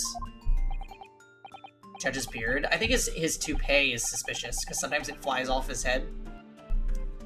Well, that being the case, young lady, it would appear that your testimony was... A lie? Is that what you think? How unfair of you to think I'm the one lying. His toupee is another mustache? Look, he just did it. I beg your pardon! I'm just a fledgling artist, as I said, and fledgling artists don't lie. That note was delivered to me at my address, besides. We all know who the liar around here is. If that's true, Miss Green, how did you explain the facts? This part of the envelope was without question found in Mr. Shamspeare's room. I don't see why I should explain. Sorry? I'm a fledgling artist. My job here is to just say what happened. That's all. It's your job to give the explanations and the proofs. You, the fledgling lawyer. The fledgling will do his best. Evidently, my learned friend's cross-examination is our only hope of learning the truth. Well, counsel. I'm ready, my lord. Very well, then. The defense will now proceed with the cross-examination of the witnesses. Miss Green clearly did break into Mr. Shamspeare's room. There could be no question of that, and that's how she acquired the note. Yes. Two facts that are starting to lead me to a possible explanation for all this. And it's not a pretty one.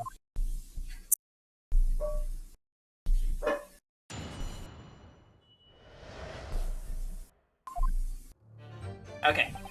I do remember now, it was a week ago, pre-adventure, that the note was delivered unto me. And can you shed any light on the contents of the note at all? Nay, sire, 'tis as strange to me as a foreign tongue. Even with a knowledge of literature as great as mine own, verily, 'tis impenetrable. But Mr. Duncan Ross had lodgings in the same household as you. In effect, he was your neighbor, so surely you knew him, didn't you? Alack, if the choice is betwixt I knew him and I knew him not, then 'tis with foreboding that I be forced to declare we were by some measure acquainted. Despite your claims, though, you followed the note's instructions and went to the Slug and Salad. Presumably that was nothing to do with your own knowledge of literature. Marry, naught will have the better of me, sire, save for the lure of curiosity. So 'tis true, I was compelled by mine own eager heart to betake myself to the tavern. Yet in the end, my curiosity was not satiated. On the day writ therein, I did tarry a long hour at the Slug and Salad, yet nobody came. Hold it! So even after waiting for an hour, nobody appeared. Well, yes, sire, 'tis as thou sayest. Really? You paused for a moment before you answered. In truth, when thou asked whether nobody appeared, I did suddenly recall. Really? Do you mean to tell the court that somebody did appear after all? I was not alone that night at Slug and Salad, my lord, no. 'Tis returning to me now. I did treat my lips to almost clear water, and mine innards to a premium crust of bread. And all around me danced a great many compassions. What do you mean?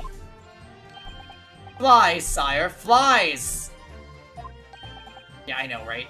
Gross. Good lord!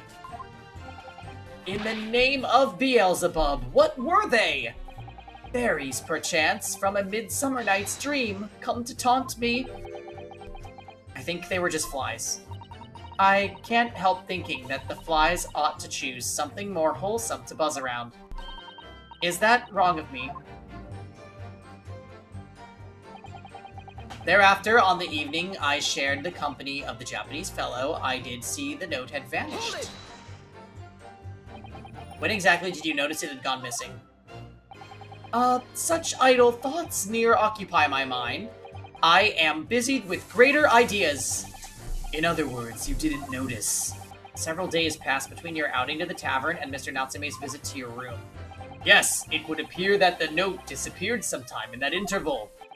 Such idle thoughts near occupy my mind. I am busied with greater ideas.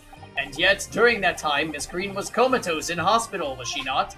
Clearly then, she could not have been stealing things from Mr. Shamspeare's room. Yes, of course. It's all some sort of misunderstanding, isn't it, Mr. Prosecutor, sir? You have so far failed to give a satisfactory explanation as to how you came to buy the note. I am not here to advocate for your defense, madam. I won't tolerate inconsistencies in your story. You would do well to remember that. Oh, dearest me. What's Lord Van Zeek's getting at? I don't know what you mean. You think I snuck into this man's room, do you? Why would I?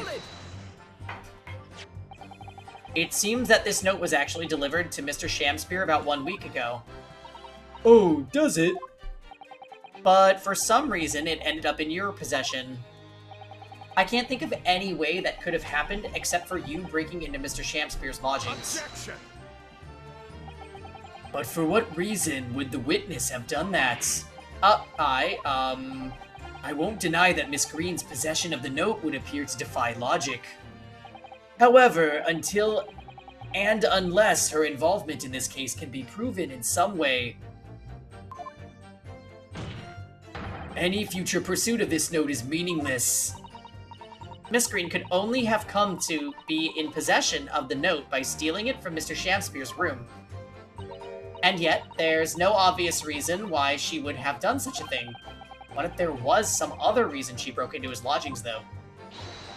Yes, we should pursue that idea, Mr. Naruhodo. We're close now. I can feel it. We're so close to a breakthrough.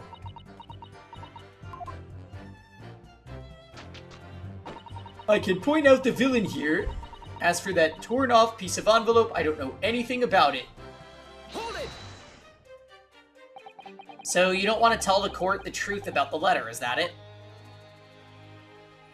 I am a fledgling artist, remember? Artists are nearly always introverted characters. Introverted? Fee, this fledgling doth readily cast aspersions about my nature. Yet, I am an angel, a seraph. Birds do harmonize with my song.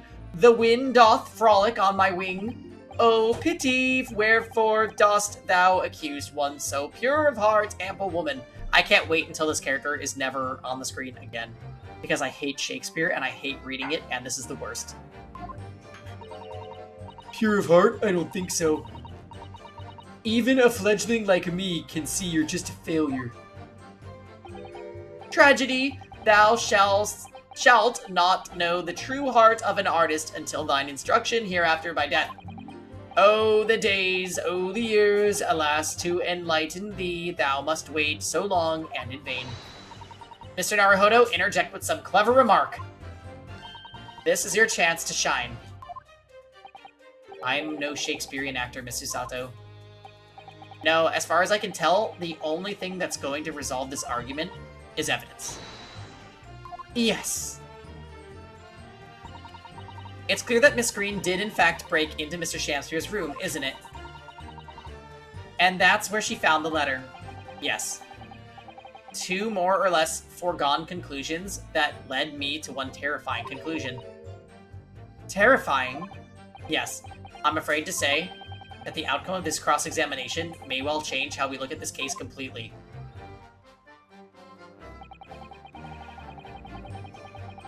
So, what do I need to use here? We're very close.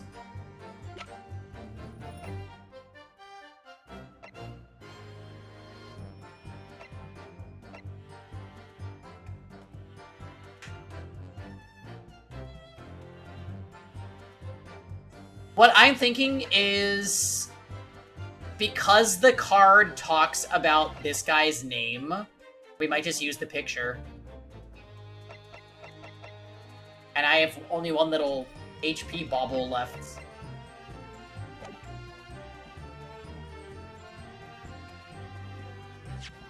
There's like not...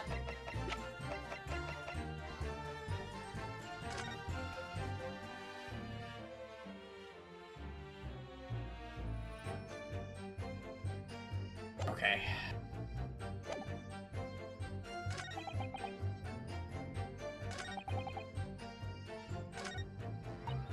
I know what you mean.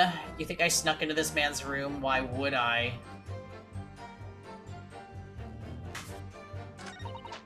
I can point out the villain here. As for that torn off piece of envelope, I don't know anything about it. This has to be what we're refuting. You do know, because it was your fiancé. I'm presenting this. Objection. The witness's last statement. No, no, no! I failed! Well.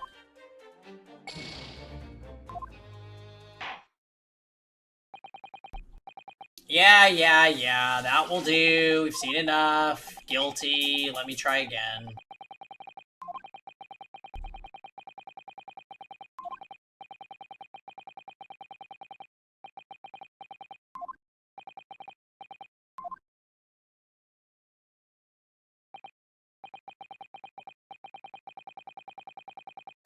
Guilty. Guilty. Guilty. Guilty. Guilty. Guilty.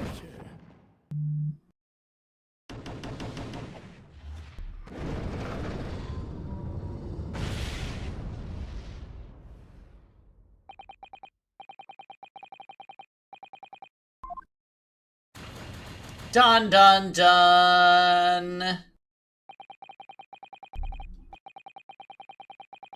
This was not a swift resolution.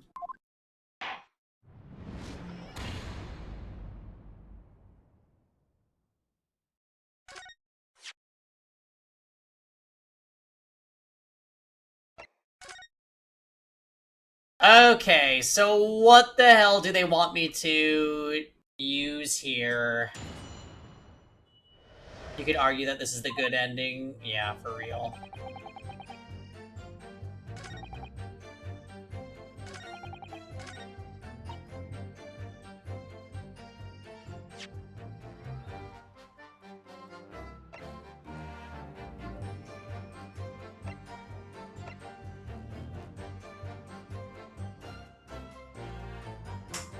I mean, is it simple enough that I just use the torn off end of the envelope? We already used it, though.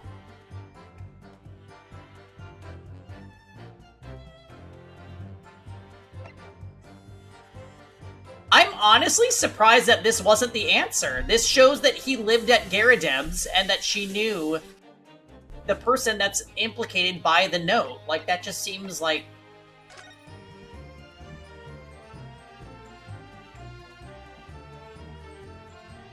What do I think she could have been doing in his room if she was there?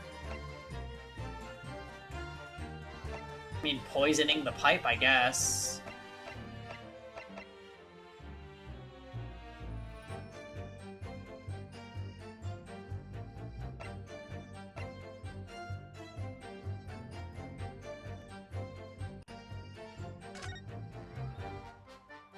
She could have been, slapping the wall.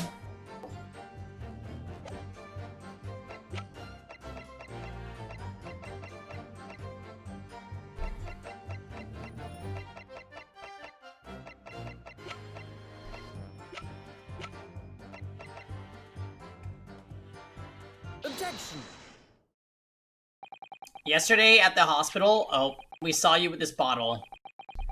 And though the contents spilt during the course of our meeting, a small quantity remained. Oh! According to the defense's independent analysis, Mr. Sholmes' chemistry set, the liquid that was still in the bottle was identified as strychnine. What? Strychnine? The very same poison that afflicted Mr. Shamspear. Oh! Miss Green, you broke into this man's lodgings for one reason, and one reason alone. To cover the end of the pipe that feeds the gas lamp in Mr. Shamspear's room with poison. Ah!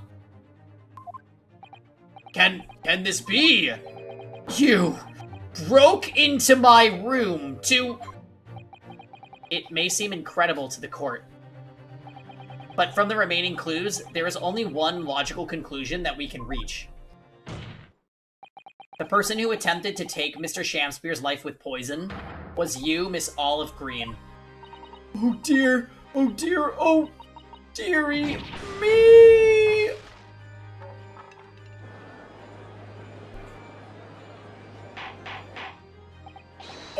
Order, order! Counsel, are you seriously suggesting this woman put poison on the end of a gas pipe with the intent to kill? Oh dear. Yes, my lord. There's no other way to explain the facts. Mada! But if Miss Green had indeed set this odious trap 6 days ago, and the victim had put his mouth to the pipe that very evening as expected, the attempted murder would have happened 6 days ago, surely. Well, that's a very good point. Perhaps not, my lord. I beg your pardon! There was a significant police presence in the area that evening, on account of the incident on Briar Road. Local residents were being interviewed through the night as part of the ongoing inquiry. A circumspect criminal would likely have chosen not to carry out any wrongdoing at that time. Lord Van Zeeks? And of course, the following morning, there was more activity at Mr. Shamspeare's address. More activity. Ah, yes. You mean this fellow lodger, Mr. Natsume, being arrested on suspicion of murder. That's right, and as the defense has already proposed, Mr. Shamspeare was meddling with the gas in the pipe for a very sinister reason himself, to cause the gas stove in Mr. Natsume's room to go out, thereby asphyxiating the occupant. But once Mr. Natsume had been arrested, his room was under constant surveillance by the police. In the circumstances, Mr. Shamspeare had no reason to blow air into the gas pipe. His intended victim was being in a prison cell, with the need to tamper with the gas removed. The poison on the pipe lay dormant. And then, 3 days ago now, the situation changed again. Right, Mr. Natsume's trial, which took place here at the Old Bailey, came to an end. The trial in which the man stood accused of stabbing Miss Green in the back, but was duly acquitted. That resulted in Mr. Natsume's returning to his lodgings for the first time in 2 days. And that very night, his gas stove mysteriously went out, and Mr. Shamspeare was mysteriously poisoned. In conclusion, the poison that was present on the mouth of the gas pipe had been put there in the victim's room some 4 days earlier. Mari! With that new understanding, it becomes clear that this letter was all a part of the plan. What plan? The court will recall that the note gave instructions to visit the Slug and Salad at 5 o'clock, and that the recipient should tell nobody else. The reason for those instructions are now clear. So it was written by Olive? To ensure that the lodger would not be home at the stated time. To make sure I wasn't home? Exactly. While you were out, Miss Green could safely slip into your room, knowing that she wouldn't be disturbed. You mean to say that letter was written by Miss Green, yes. And in order to cover her tracks, she took it away with her when she left. Just after she smeared poison over the mouth of the gas pipe in your room. I just realized that she's standing on a box. Order, order! What do you have to say for yourself, witness? Just who are you? Why did you try to kill me? Miss Green's motive should be obvious. It's all tied up with someone whose name we've heard several times already during the course of this trial. So, that's what's behind all this. You will share your apparent understanding with the court, please, counsel. Which person is behind this woman's motive for the attack on the victim's life?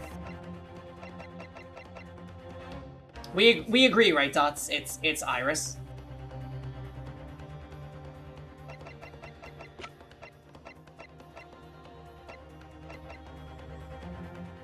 Duncan Ross. Duncan Ross? That's right. Before the defendant, Mr. Natsume, took up residence in the lodgings at Mr. Garadeb's, somebody else was renting the room. Mr. Duncan Ross. I knew I'd heard the name somewhere else. It was all over the papers a month ago, when the man died in strange circumstances at the haunted lodgings. That does ring a vague... Oh, of course, yes, I remember now. The young man they claimed was strangled by the convict's curse or some such. Sadly, my lord, it wasn't a curse of any kind, nor was it an accident. That man died as the result of Mr. Shamspear blowing into the gas pipe and causing a gas to leak into the room. It was murder, plain and simple.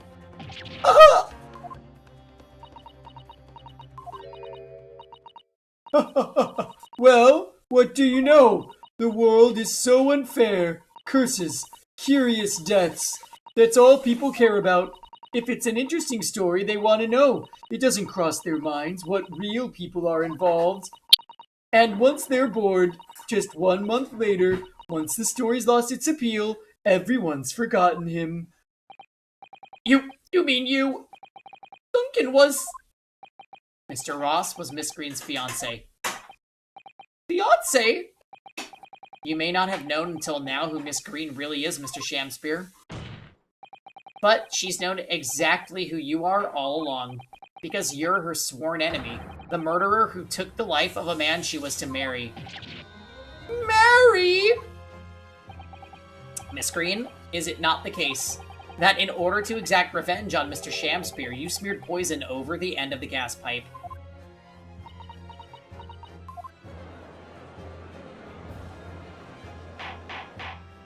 I was scared for a second that there was going to be like a last-second twist that she actually is the convict that was supposedly killed in prison, but no. That was a fluke. And it looks like Shamspear is not him either, unless if maybe he is, but I doubt it. I doubt it at this point. I still don't know why Shamspear is killing people in the other room, though. That's weird. This is all quite extraordinary. Am I correct in my understanding that you now accuse both parties, counsel? Also, we don't know why, so the whole lore of this trial is basically that this case is not allowed to be talked about to anyone, and we don't know why that is yet. Each on different accounts of murder. Yes, my lord. That's correct. Objection! Inhaling so deeply, it appears that my fledgling learned friend has taken in a lungful of dubious gas that's causing his judgment to be clouded. What? Why would Mr. Shamspear have wanted to kill these lodgers, as you say? You have completely failed to provide a motive to substantiate your accusation against the man. Yes! That's right, Mr. Reaper, my liege! I have been slighted! 'Tis lies, all lies, I deny every utterance! And you'll have to forgive me, Mr. Naruhodo, sir. But I don't intend to admit to anything either. Well, let me just draw this all up on a comic strip, and then I can get both of you convicted. Miss Green? I'm sure you'll think I'm being very rude, but I'm not going to be sent to the gallows for the likes of this scoundrel. Objection! But you broke into the man's home. If you didn't do it to smear poison on the pipe, what was your real reason? I thought I'd have a look around, that's all. Sorry? You're right, I suspected him. So I thought perhaps I might find some evidence or something in his room. I see court is still in session. Yeah, we are like at the end, Rosen, but there's like one more little bit of information that we have to get to the bottom of, and then it's over. This trial has been good, though. I think maybe this is the best trial in the entirety of Great Ace Attorney.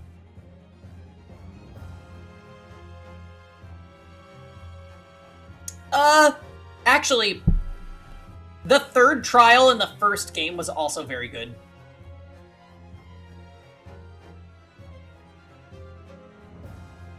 But this has been a good trial. My voice is getting a little tired, but we're good, we're good. Evidence that it was him who took Duncan's life. Oh vileness, oh villainy, oh tyranny, oh rotundity of woman! Rude. But in any case, when I leave my room, I do turn the key in the lock. That whole place is falling apart. The locks on the doors are no different.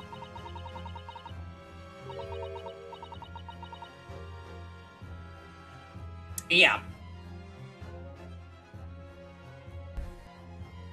Duncan showed me once how to unlock the door with some terps and a piece of wire. What is a terp?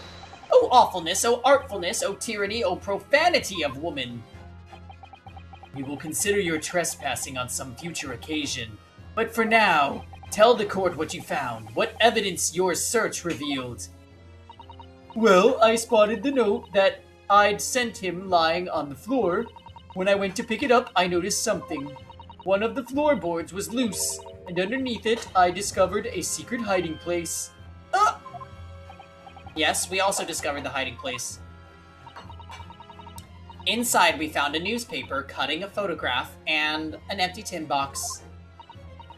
Yes, well, the thing is, when I found it, the box wasn't empty. What? There was something in it? Yes?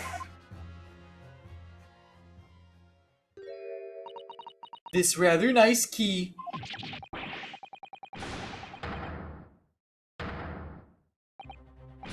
What are you doing with that?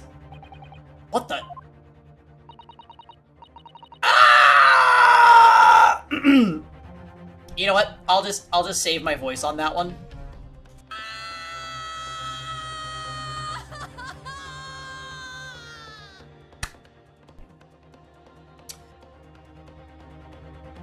Every ounce of color has drained from his face. Give it here! Give it to me now! It's mine! I inherited it! What was that, witness? What did you say? You inherited it. No, what's all this about? He inherited the key? It was obviously important to you since you'd gone to such lengths to hide it, so I took it. I don't know what it's for, but you took something precious from me, so I took something precious from you. So what if it means you can't open something now? I don't care. Give it back this minute! Give it to me! Calm yourself, witness. So Mr. Shamspear has tried, and in one case succeeded, to take the life of 2 lodgers now. Yes. His motive for doing so is the key to everything that's happened. It's true that there appears to be no motive to support the accusation against Mr. Shamspear, at first. But considering everything we know, I think there is actually something that could explain it. What? I need to recall every piece of evidence at our disposal. Everything we've seen and heard. Because I'm sure that I just caught a glimpse of the link that runs through all of these events. In that case, counsel, I must demand that you present evidence to the court in support of your claim. What is it that you can say? That you say can explain the motivation for the Shamspear alleged crimes? Okay.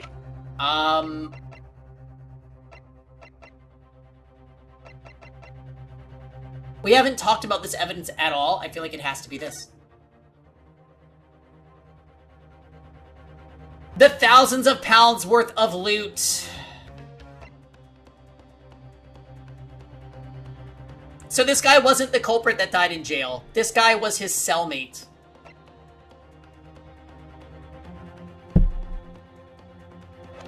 Case solved. Take that! That's an official police report, is it not? The Selden file. How did you get a hold of that? Selden? The now sadly deceased Mr. Ross and the defendant, Mr. Natsume, have only one thing linking them. The fact that they had lodgings in the same room. Well, yes, we know this certainly. A room that was formerly occupied by Selden. Until that is, he was arrested by Scotland Yard for his involvement in multiple burglaries. Yes, I see. And it so happens that the convict Selden left behind one very substantial mystery when he died. The sum 1,000 pounds worth of loot that he stole, which as yet remains to be found. Ah, yes, of course, it's coming back to me now. It's written in the file here. 1,000 pounds lost en route to hell. That was how the papers summed it up. And it seems that one particular fellow inmate was with the convict in his final moments. It's not hard to imagine Selden entrusting that inmate with his most closely guarded secret, the location of the stolen loot, and perhaps a key to unlock whatever container the valuables were in. Oh, you mean that this key is... Mr. Shamspear, it was you, wasn't it? You were at the capital offender's side when he died, were you not? What are you talking about? 'Tis a false charge, I tell you, a false charge! So, okay, hold up 1 second. This guy was in jail, and they didn't look into his background.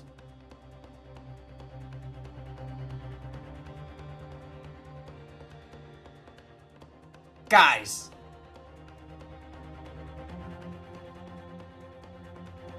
We could have saved ourselves 3 hours. Okay. It's a video game. We're not supposed to be this critical.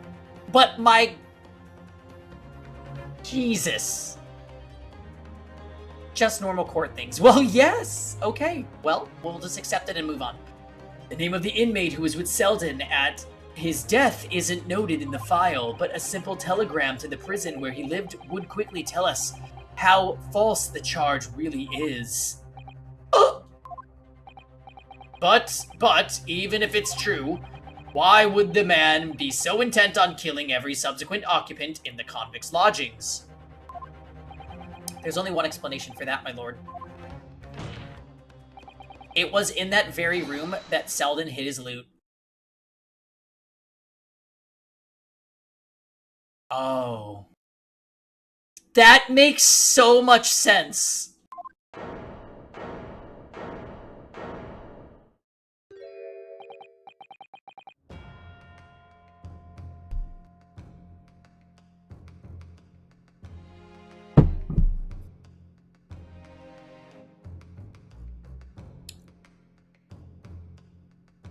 Wow.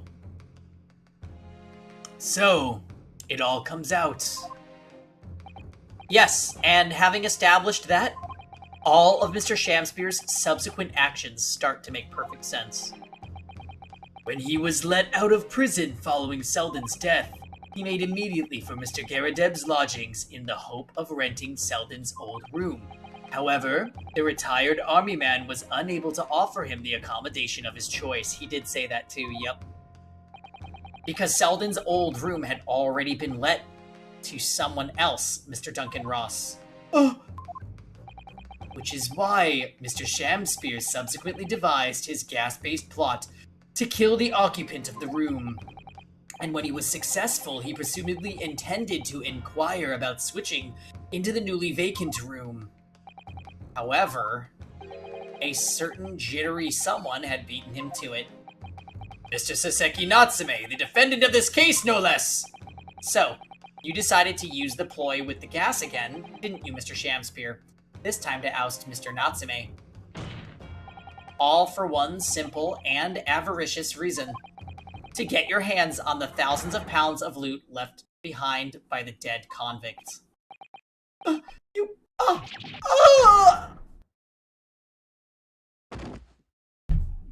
Let me just do that again.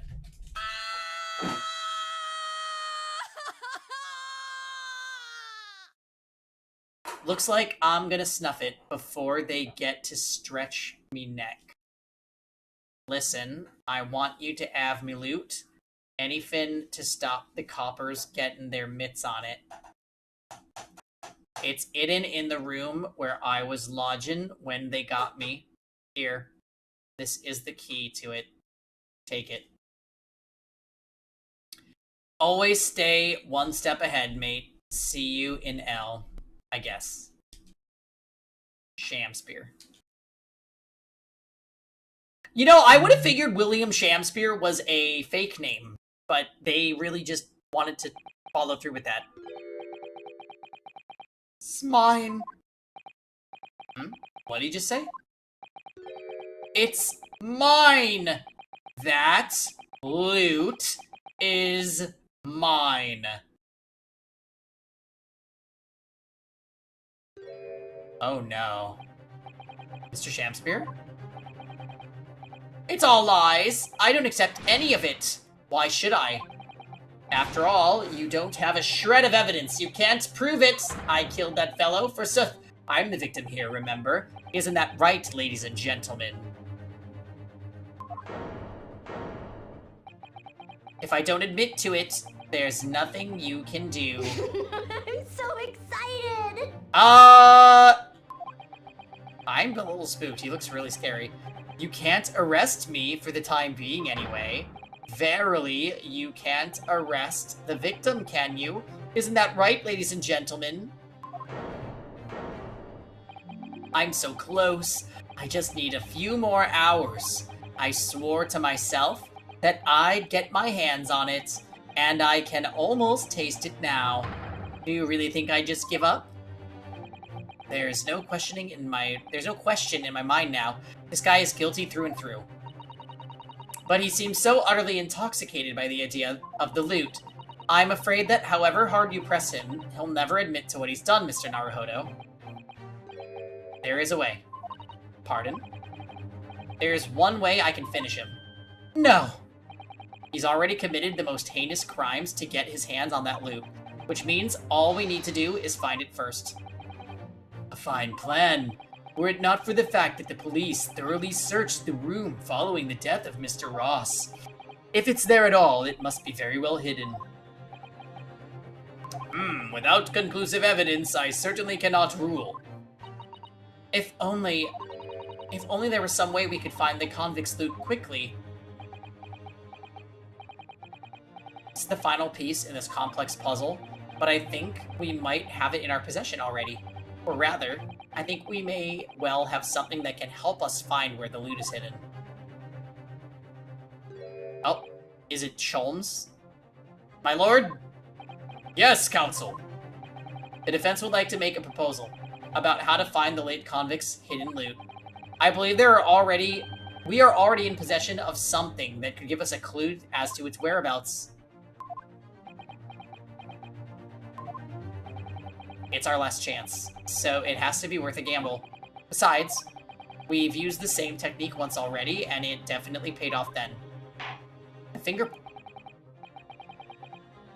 Well then, counsel, let the court hear your idea. What do you propose we can use in order to locate the hiding place of the deceased convicts all?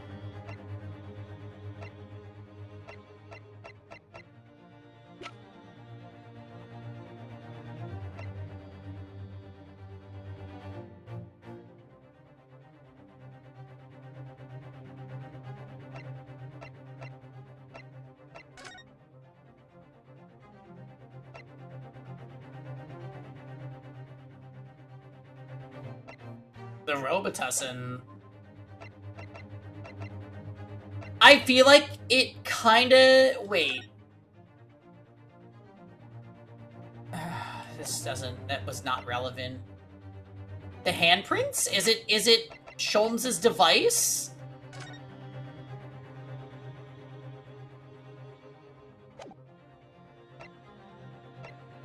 It has to be, right?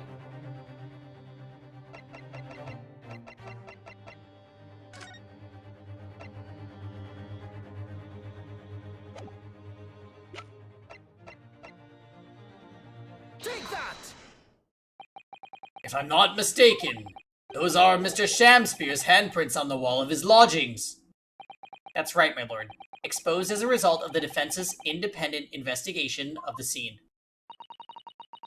Based on the wonderful new discovery of the field of forensic science by the great detective Mr. Sholmes. Great detective? Is that some kind of joke?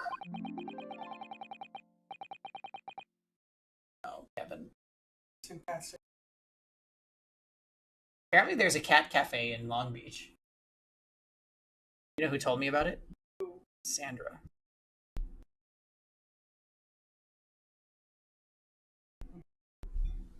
Do you really think I'm going to be daunted by a man with such ridiculous of a title? I should think the great bard ought to recognize such a title when he hears one, Mr. Sham Spear. What is he doing there? Perhaps we should compete for the honor of the most ridiculous title. Ah! 'Tis Herlock Sholmes himself! What are you doing here, great detective? He's got good poses. Your usual haunts are the filthy back streets of the capital, are they not? Ah, Mr. Reaper, it's been so long, and I see your complexion has worsened since we last met.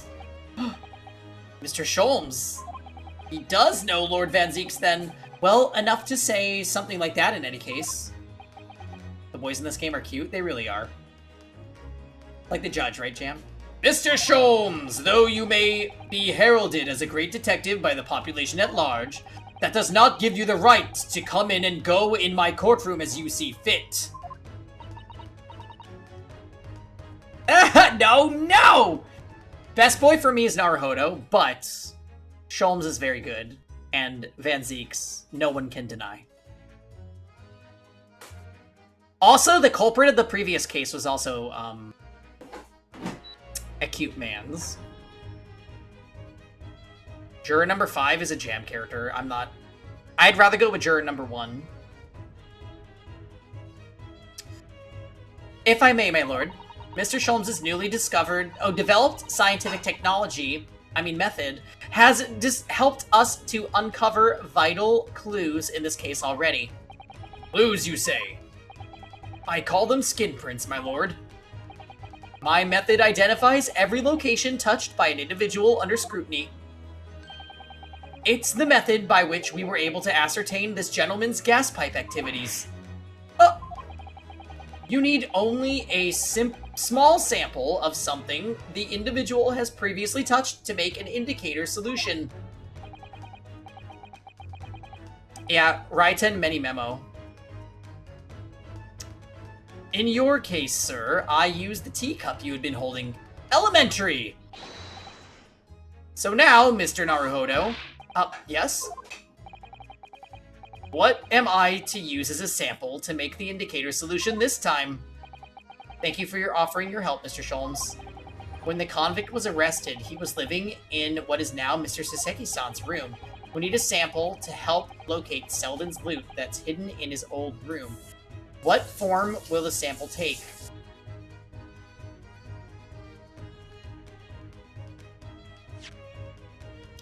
Do we have anything?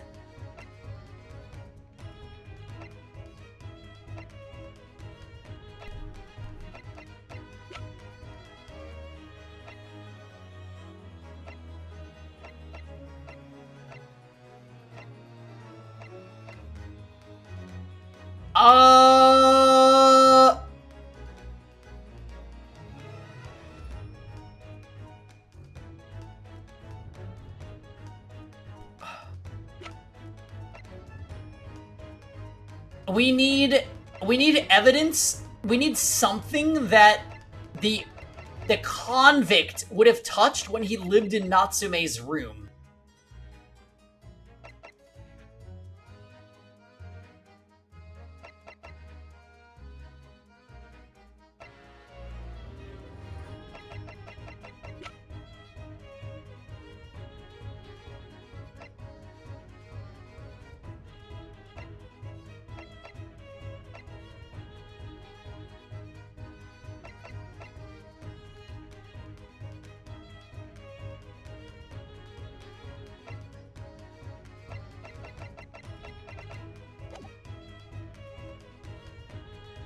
We need a sample to help locate Selden's loot that's hidden in his old room. What form will the sample take? It couldn't be a person, could it?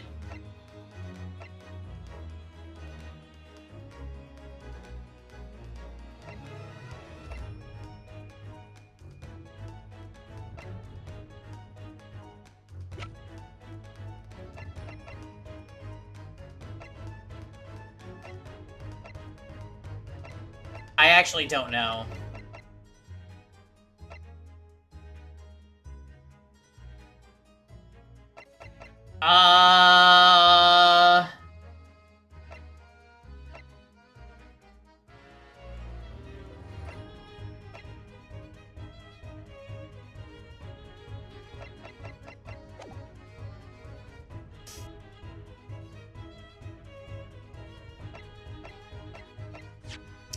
I don't know what I would possibly use as evidence.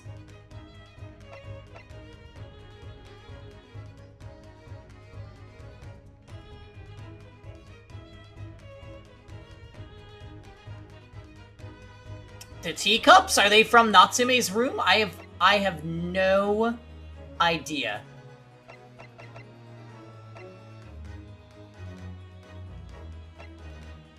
I am at a complete loss here. His gas meter? That's not even his gas meter.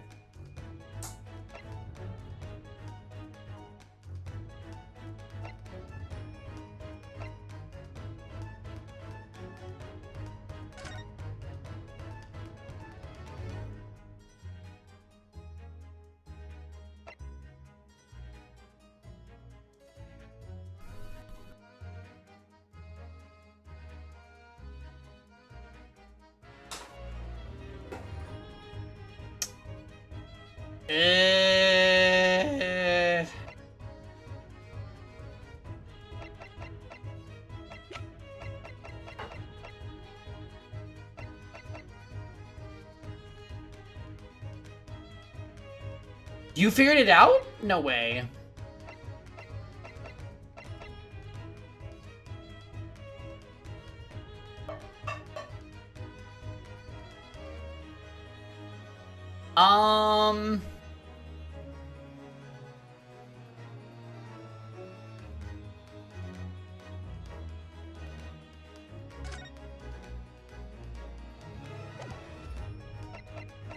I actually have no clue. Evidence. Sample to help locate Selden's loot that's hidden in his old room. What form will the sample take?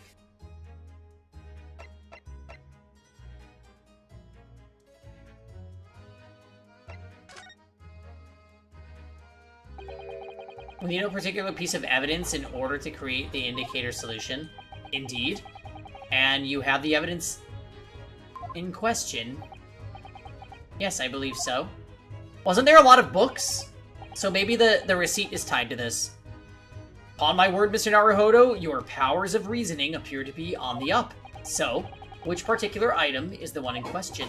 What piece of evidence do you propose that we use to help find Selden's loot?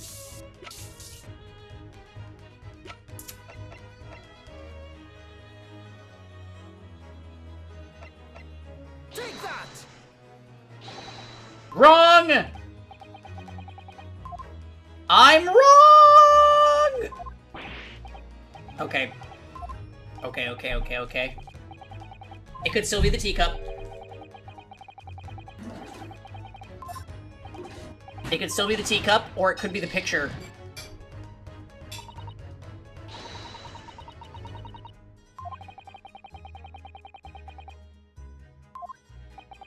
Okay, stop it. Just let me choose again.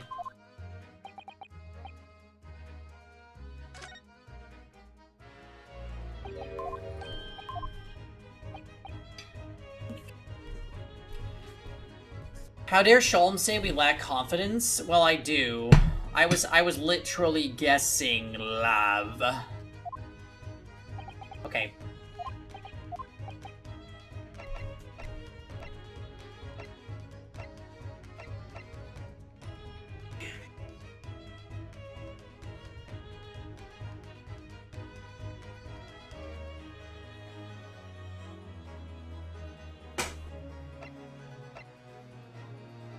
Couldn't we just use the key that What's-Her-Face has?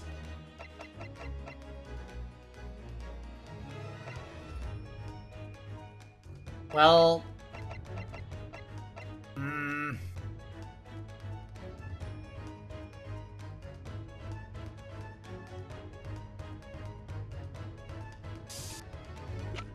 Okay, so it might actually be the key that's on Olive, so maybe we have to present Olive.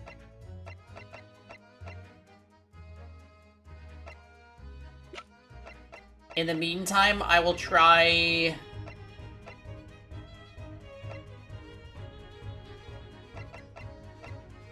Take that! No, this is wrong. Alright, Sholmes. I know. Let me try again.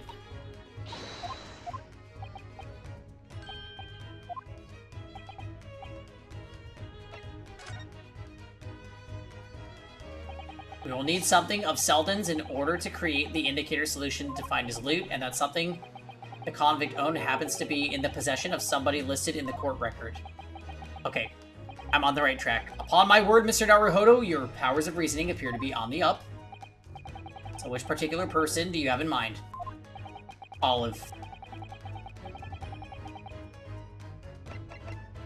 Take that! Miss Green? Me? What do you want with me? The key around your neck, if you please. Yeah, that one was tough. Sorry? That key belonged to Selden. There will be remnants of secretions from the man's skin on the surface that we can use. Very true. That is the sample we need. Is that what you were thinking, Jordan? Because that was a little out of the box.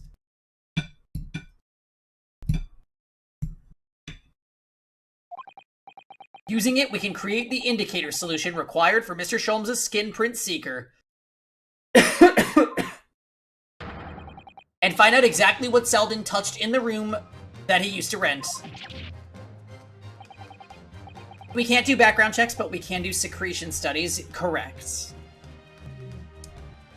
Mr. Shamspear, as one great to another, I assure you, if the late convict's haul is hidden somewhere in this former lodgings, I shall uncover it in no more than 30 minutes. So, Mr. Shamspear, the truth is well within our grasp now, and as such, you will never get your hands on Selden's stolen wealth.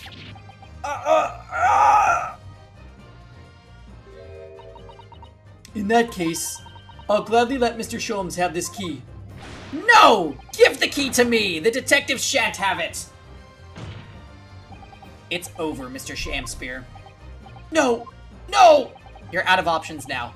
There's only one thing left for you to do. Admit your guilt. Whoa! Oh, shameful spear, despair! Can you just dab? Be thy name!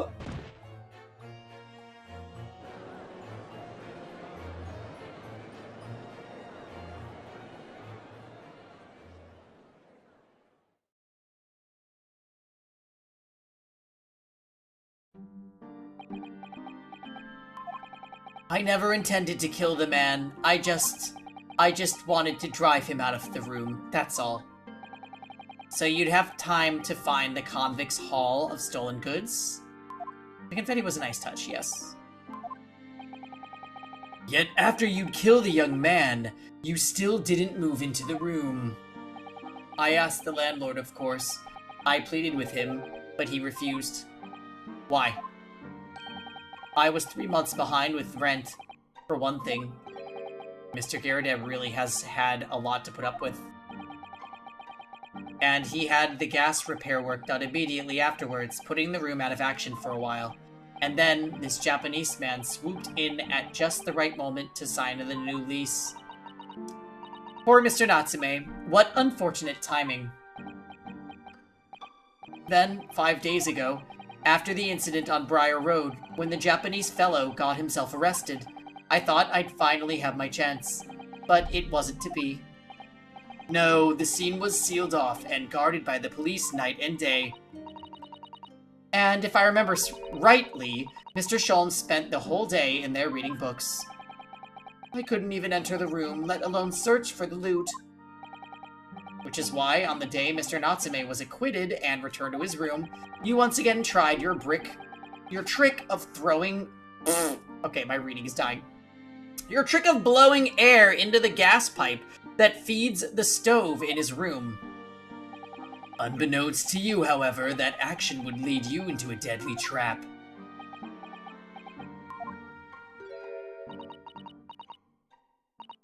William Shamspear, how does it go? To be or not to be, that is the question. From Shakespeare's Hamlet, Act 3, Scene 1. Well, let me tell you, in your case, it's not to be. That is the answer. You deserve to die for what you've done.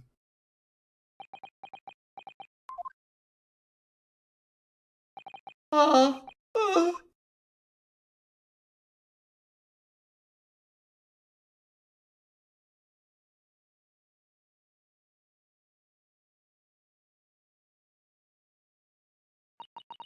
At first, I really did think it was just a terrible accident.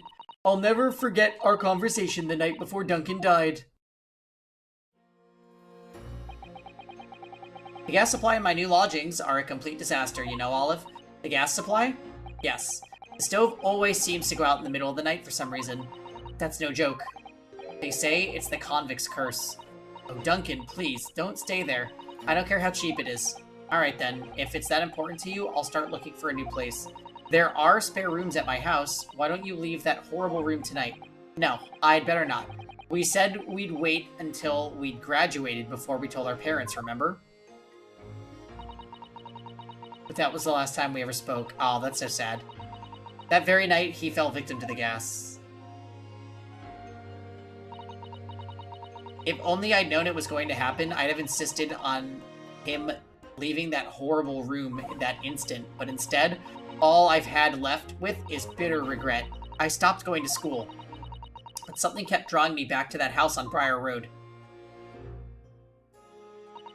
I saw a stooped, Eastern-looking man with a mustache coming out of the house one day when I was there. He walked up the road to Grub's Grubbery for some food, so I followed him and sat myself down next to him. He had some watery-looking soup and started to pick a quarrel with the publican. That place is cursed, I tell you. Cursed!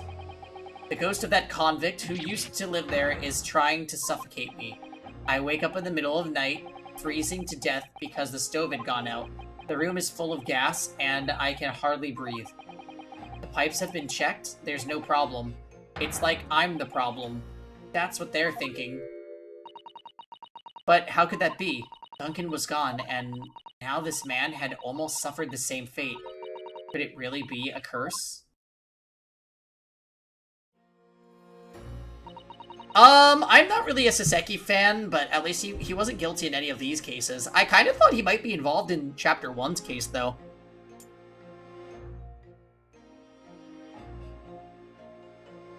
Oh, does he?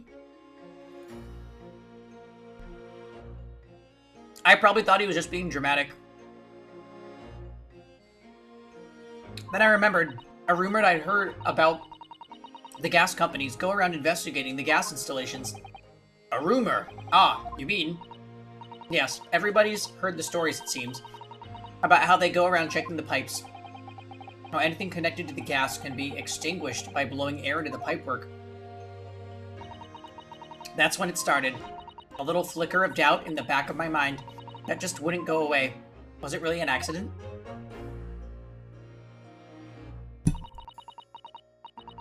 Once I had had the idea, it wouldn't leave me alone. It plagued me night and day.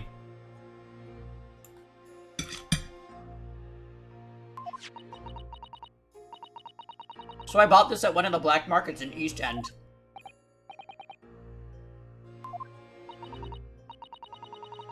Black market? I'd never been. I just heard people talk about them. And you really can buy anything there you can think of.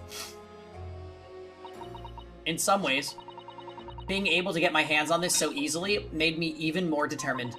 I had to find out one way or another. Was Duncan's death an accident, or was it murder? And your chosen method for establishing the truth was simple, but highly effective. Smear poison on the gas pipe you suspected the man tampering with, and wait. If Mr. Shamspeare was innocent, nothing would have come out of what you've done. But if he was guilty, he would pay for his crimes dearly. So why didn't he die? I found out the name of the man I suspected, William Shamspeare. Then I wrote him this little note. I have information regarding the death of Duncan Ross. Come to the Slug and Salad on Briar Road at 5 p.m. on the 17th. Don't tell anyone about this letter or the meeting. It is a matter of utmost importance.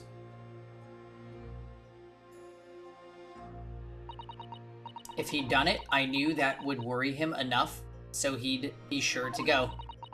So I waited to see if it worked. And of course, Mr. Shamspear followed the instructions to the letter.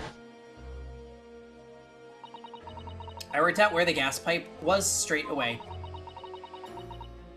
So I smeared a good amount of poison I'd bought all around the mouth of the pipe, all the time praying that the devil's work wouldn't be done and that it was all just some wild fantasy. Actually, no. All the time praying that the devil's work would be done and that the culprit would get his just desserts.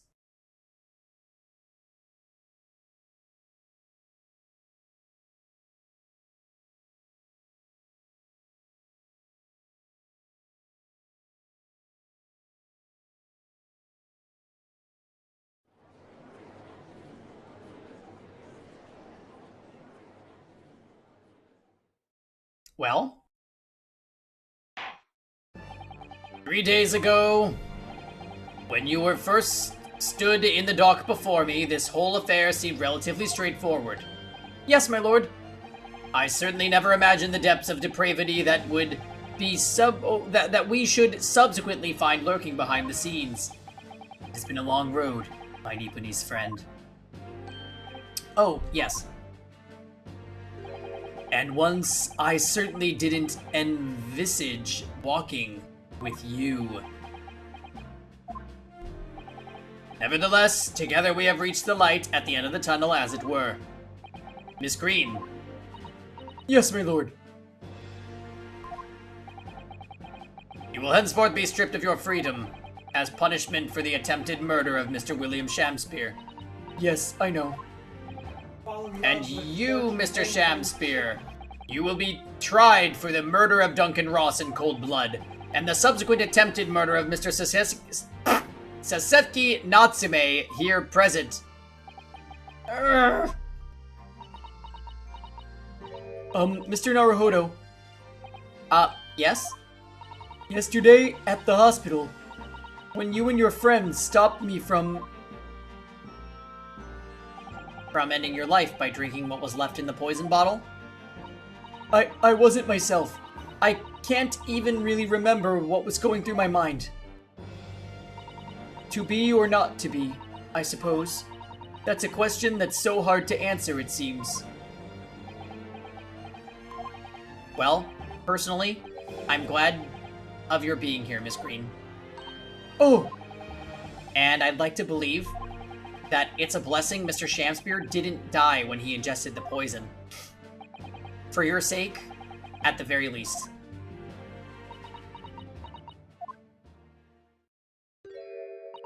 Because of you, I chose life, not death. And now you've made the truth come out at last. Really, I can't thank you enough. Oh, Miss Green.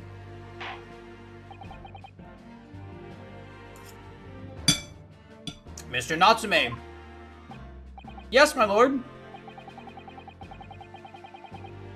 The court declares that you are exonerated from all blame in the matter. Accordingly, I would call upon the ladies and gentlemen of the jury to present a verdict of not guilty. I mean, she tried to avenge her fiancé. I don't blame her.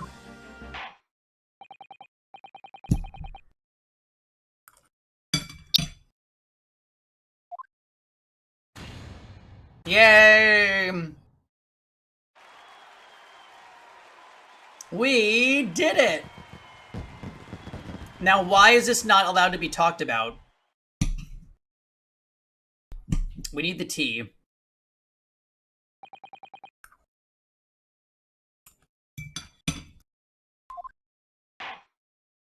Court is adjourned.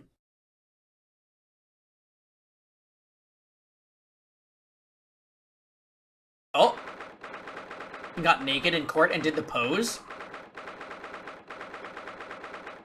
Yeah, Jordan has the tea. Nosy, XX nosy girl. Oh, yes, yes, at last! Divine justice duly done. Divine justice? My dear fellow, if there were any divine justice in this world, you would shave that mustache. No, this has nothing to do with my mustache. Some say that a luxuriant mustache is a sign of physical prowess, Mr. Sholmes.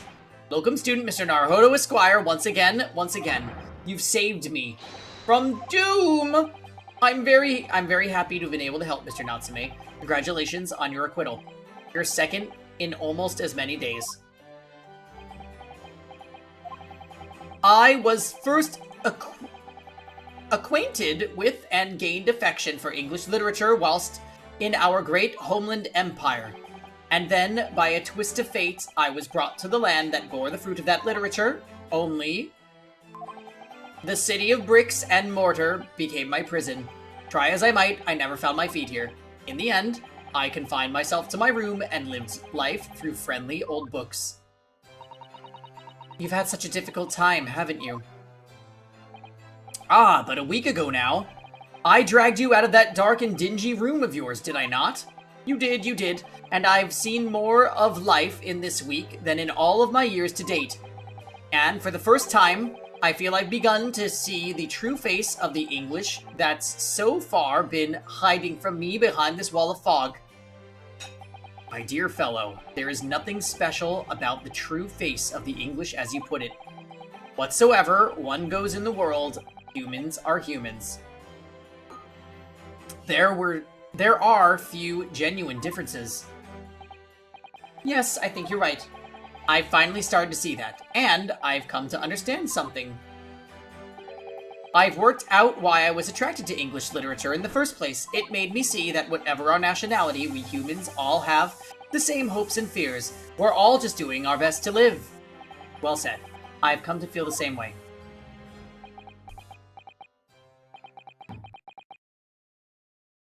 I've made a decision too. I'm going to cut short my study tour here and return to Japan. What? Just when we'd become friends here in England. What a terrible shame. Oh, I know. That does tug at my heartstrings, it really does. But I've decided I'd like to take everything I've learned here in Britain and write something of my own. Novel of sorts, I suppose. Right. And immediately when he gets back, he does. Okay, great. I wouldn't call it literature. Why not? That is precisely the definition, Mr. Mustache.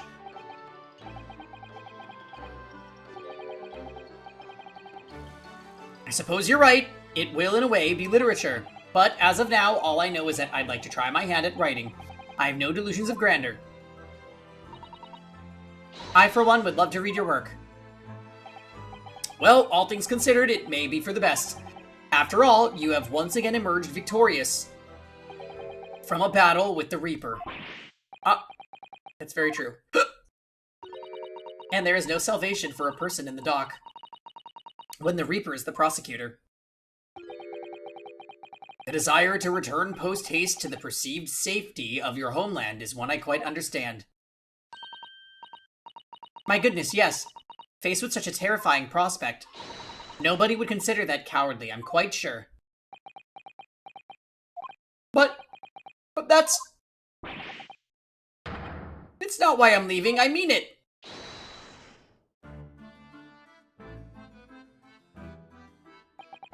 And that was the case that we found ourselves embroiled in 6 months ago now.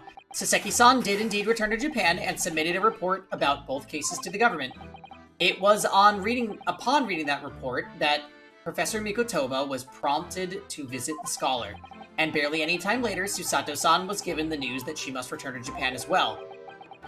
And on the back of the telegram stating falsely that her father had fallen gravely ill. The only possible explanation that comes to mind is what happened after the trial on the following day. The day that we uncovered the loot, hidden by the now-deceased convict from his former lodgings.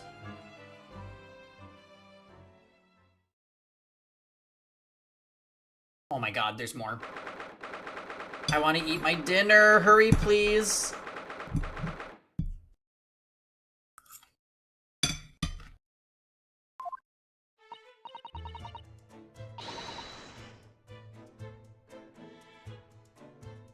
Well done, Mr. Sholmes. How simply marvelous of you.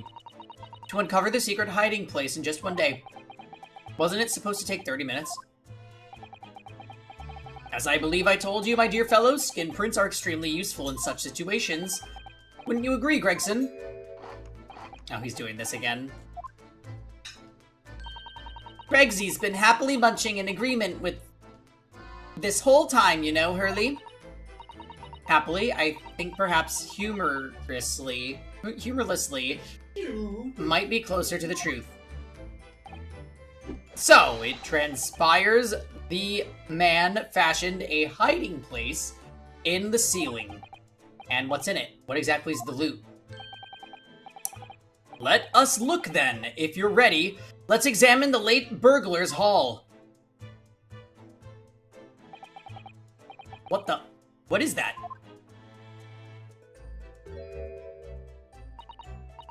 It looks to be some sort of neckband or collar. A collar, it's huge though. Look at all the gemstones set in it. I can see why it was claimed to be worth £1,000. Perhaps I could have it as a belt. Oh, you noticed on the inside there are some dark stains. You don't think it could be blood, do you? I mean, there's quite a lot of it. On second thought, perhaps I won't have it as a belt. Then, of course, there's this emblem here. A large letter B and a small crown. What does it signify, do you think? Oh, I hadn't noticed that. I feel as though I've seen that emblem somewhere before, you know? Where could it have been? That's enough of that, I think. What? What's the matter with Sholmes? All the color is drained from his face. Well, Inspector, I believe you ought to be taking this, aren't you? It could be valuable evidence after all. It must be kept safely under lock and key. Ah, yes. Get your grubby hands off that, you lot, and hand it over now.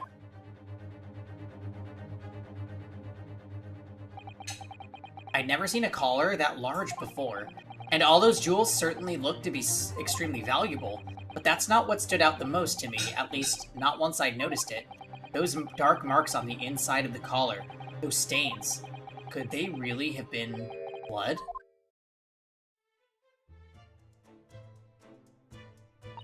Well, that was a funny case, wasn't it?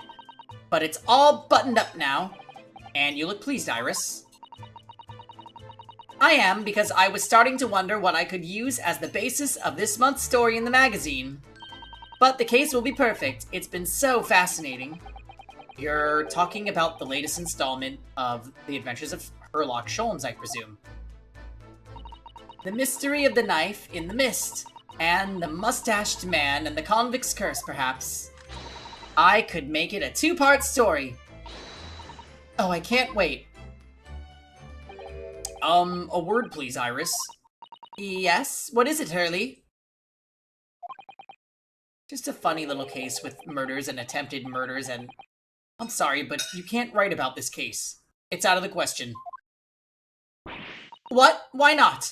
It's a great case. Then I shall have to insist that you limit yourself to the first of your two titles. The second must never be written. Is that clear? Yes. Sholmes And so it was that the second of Soseki-san's cases became buried in obscurity. Now, looking back, I feel I understand. What's his problem? I can see why Mr. Sholmes forbade Iris from publishing the story. It would take a little longer before I saw the link between everything that had happened and would happen. I kind of thought that, it was gonna lead us to Kazuma somehow, whatever was the loot. Maybe it is, and I just don't know. For it wasn't until 2 months after the arrival of Susato-san's letter that events began to unfurl again, with an incident that took place at the very heart of the eagerly awaited Great Exhibition of London. Wait, the Great Exhibition? The thing that was in the flyers in Case 3? What? Alright, sick ending.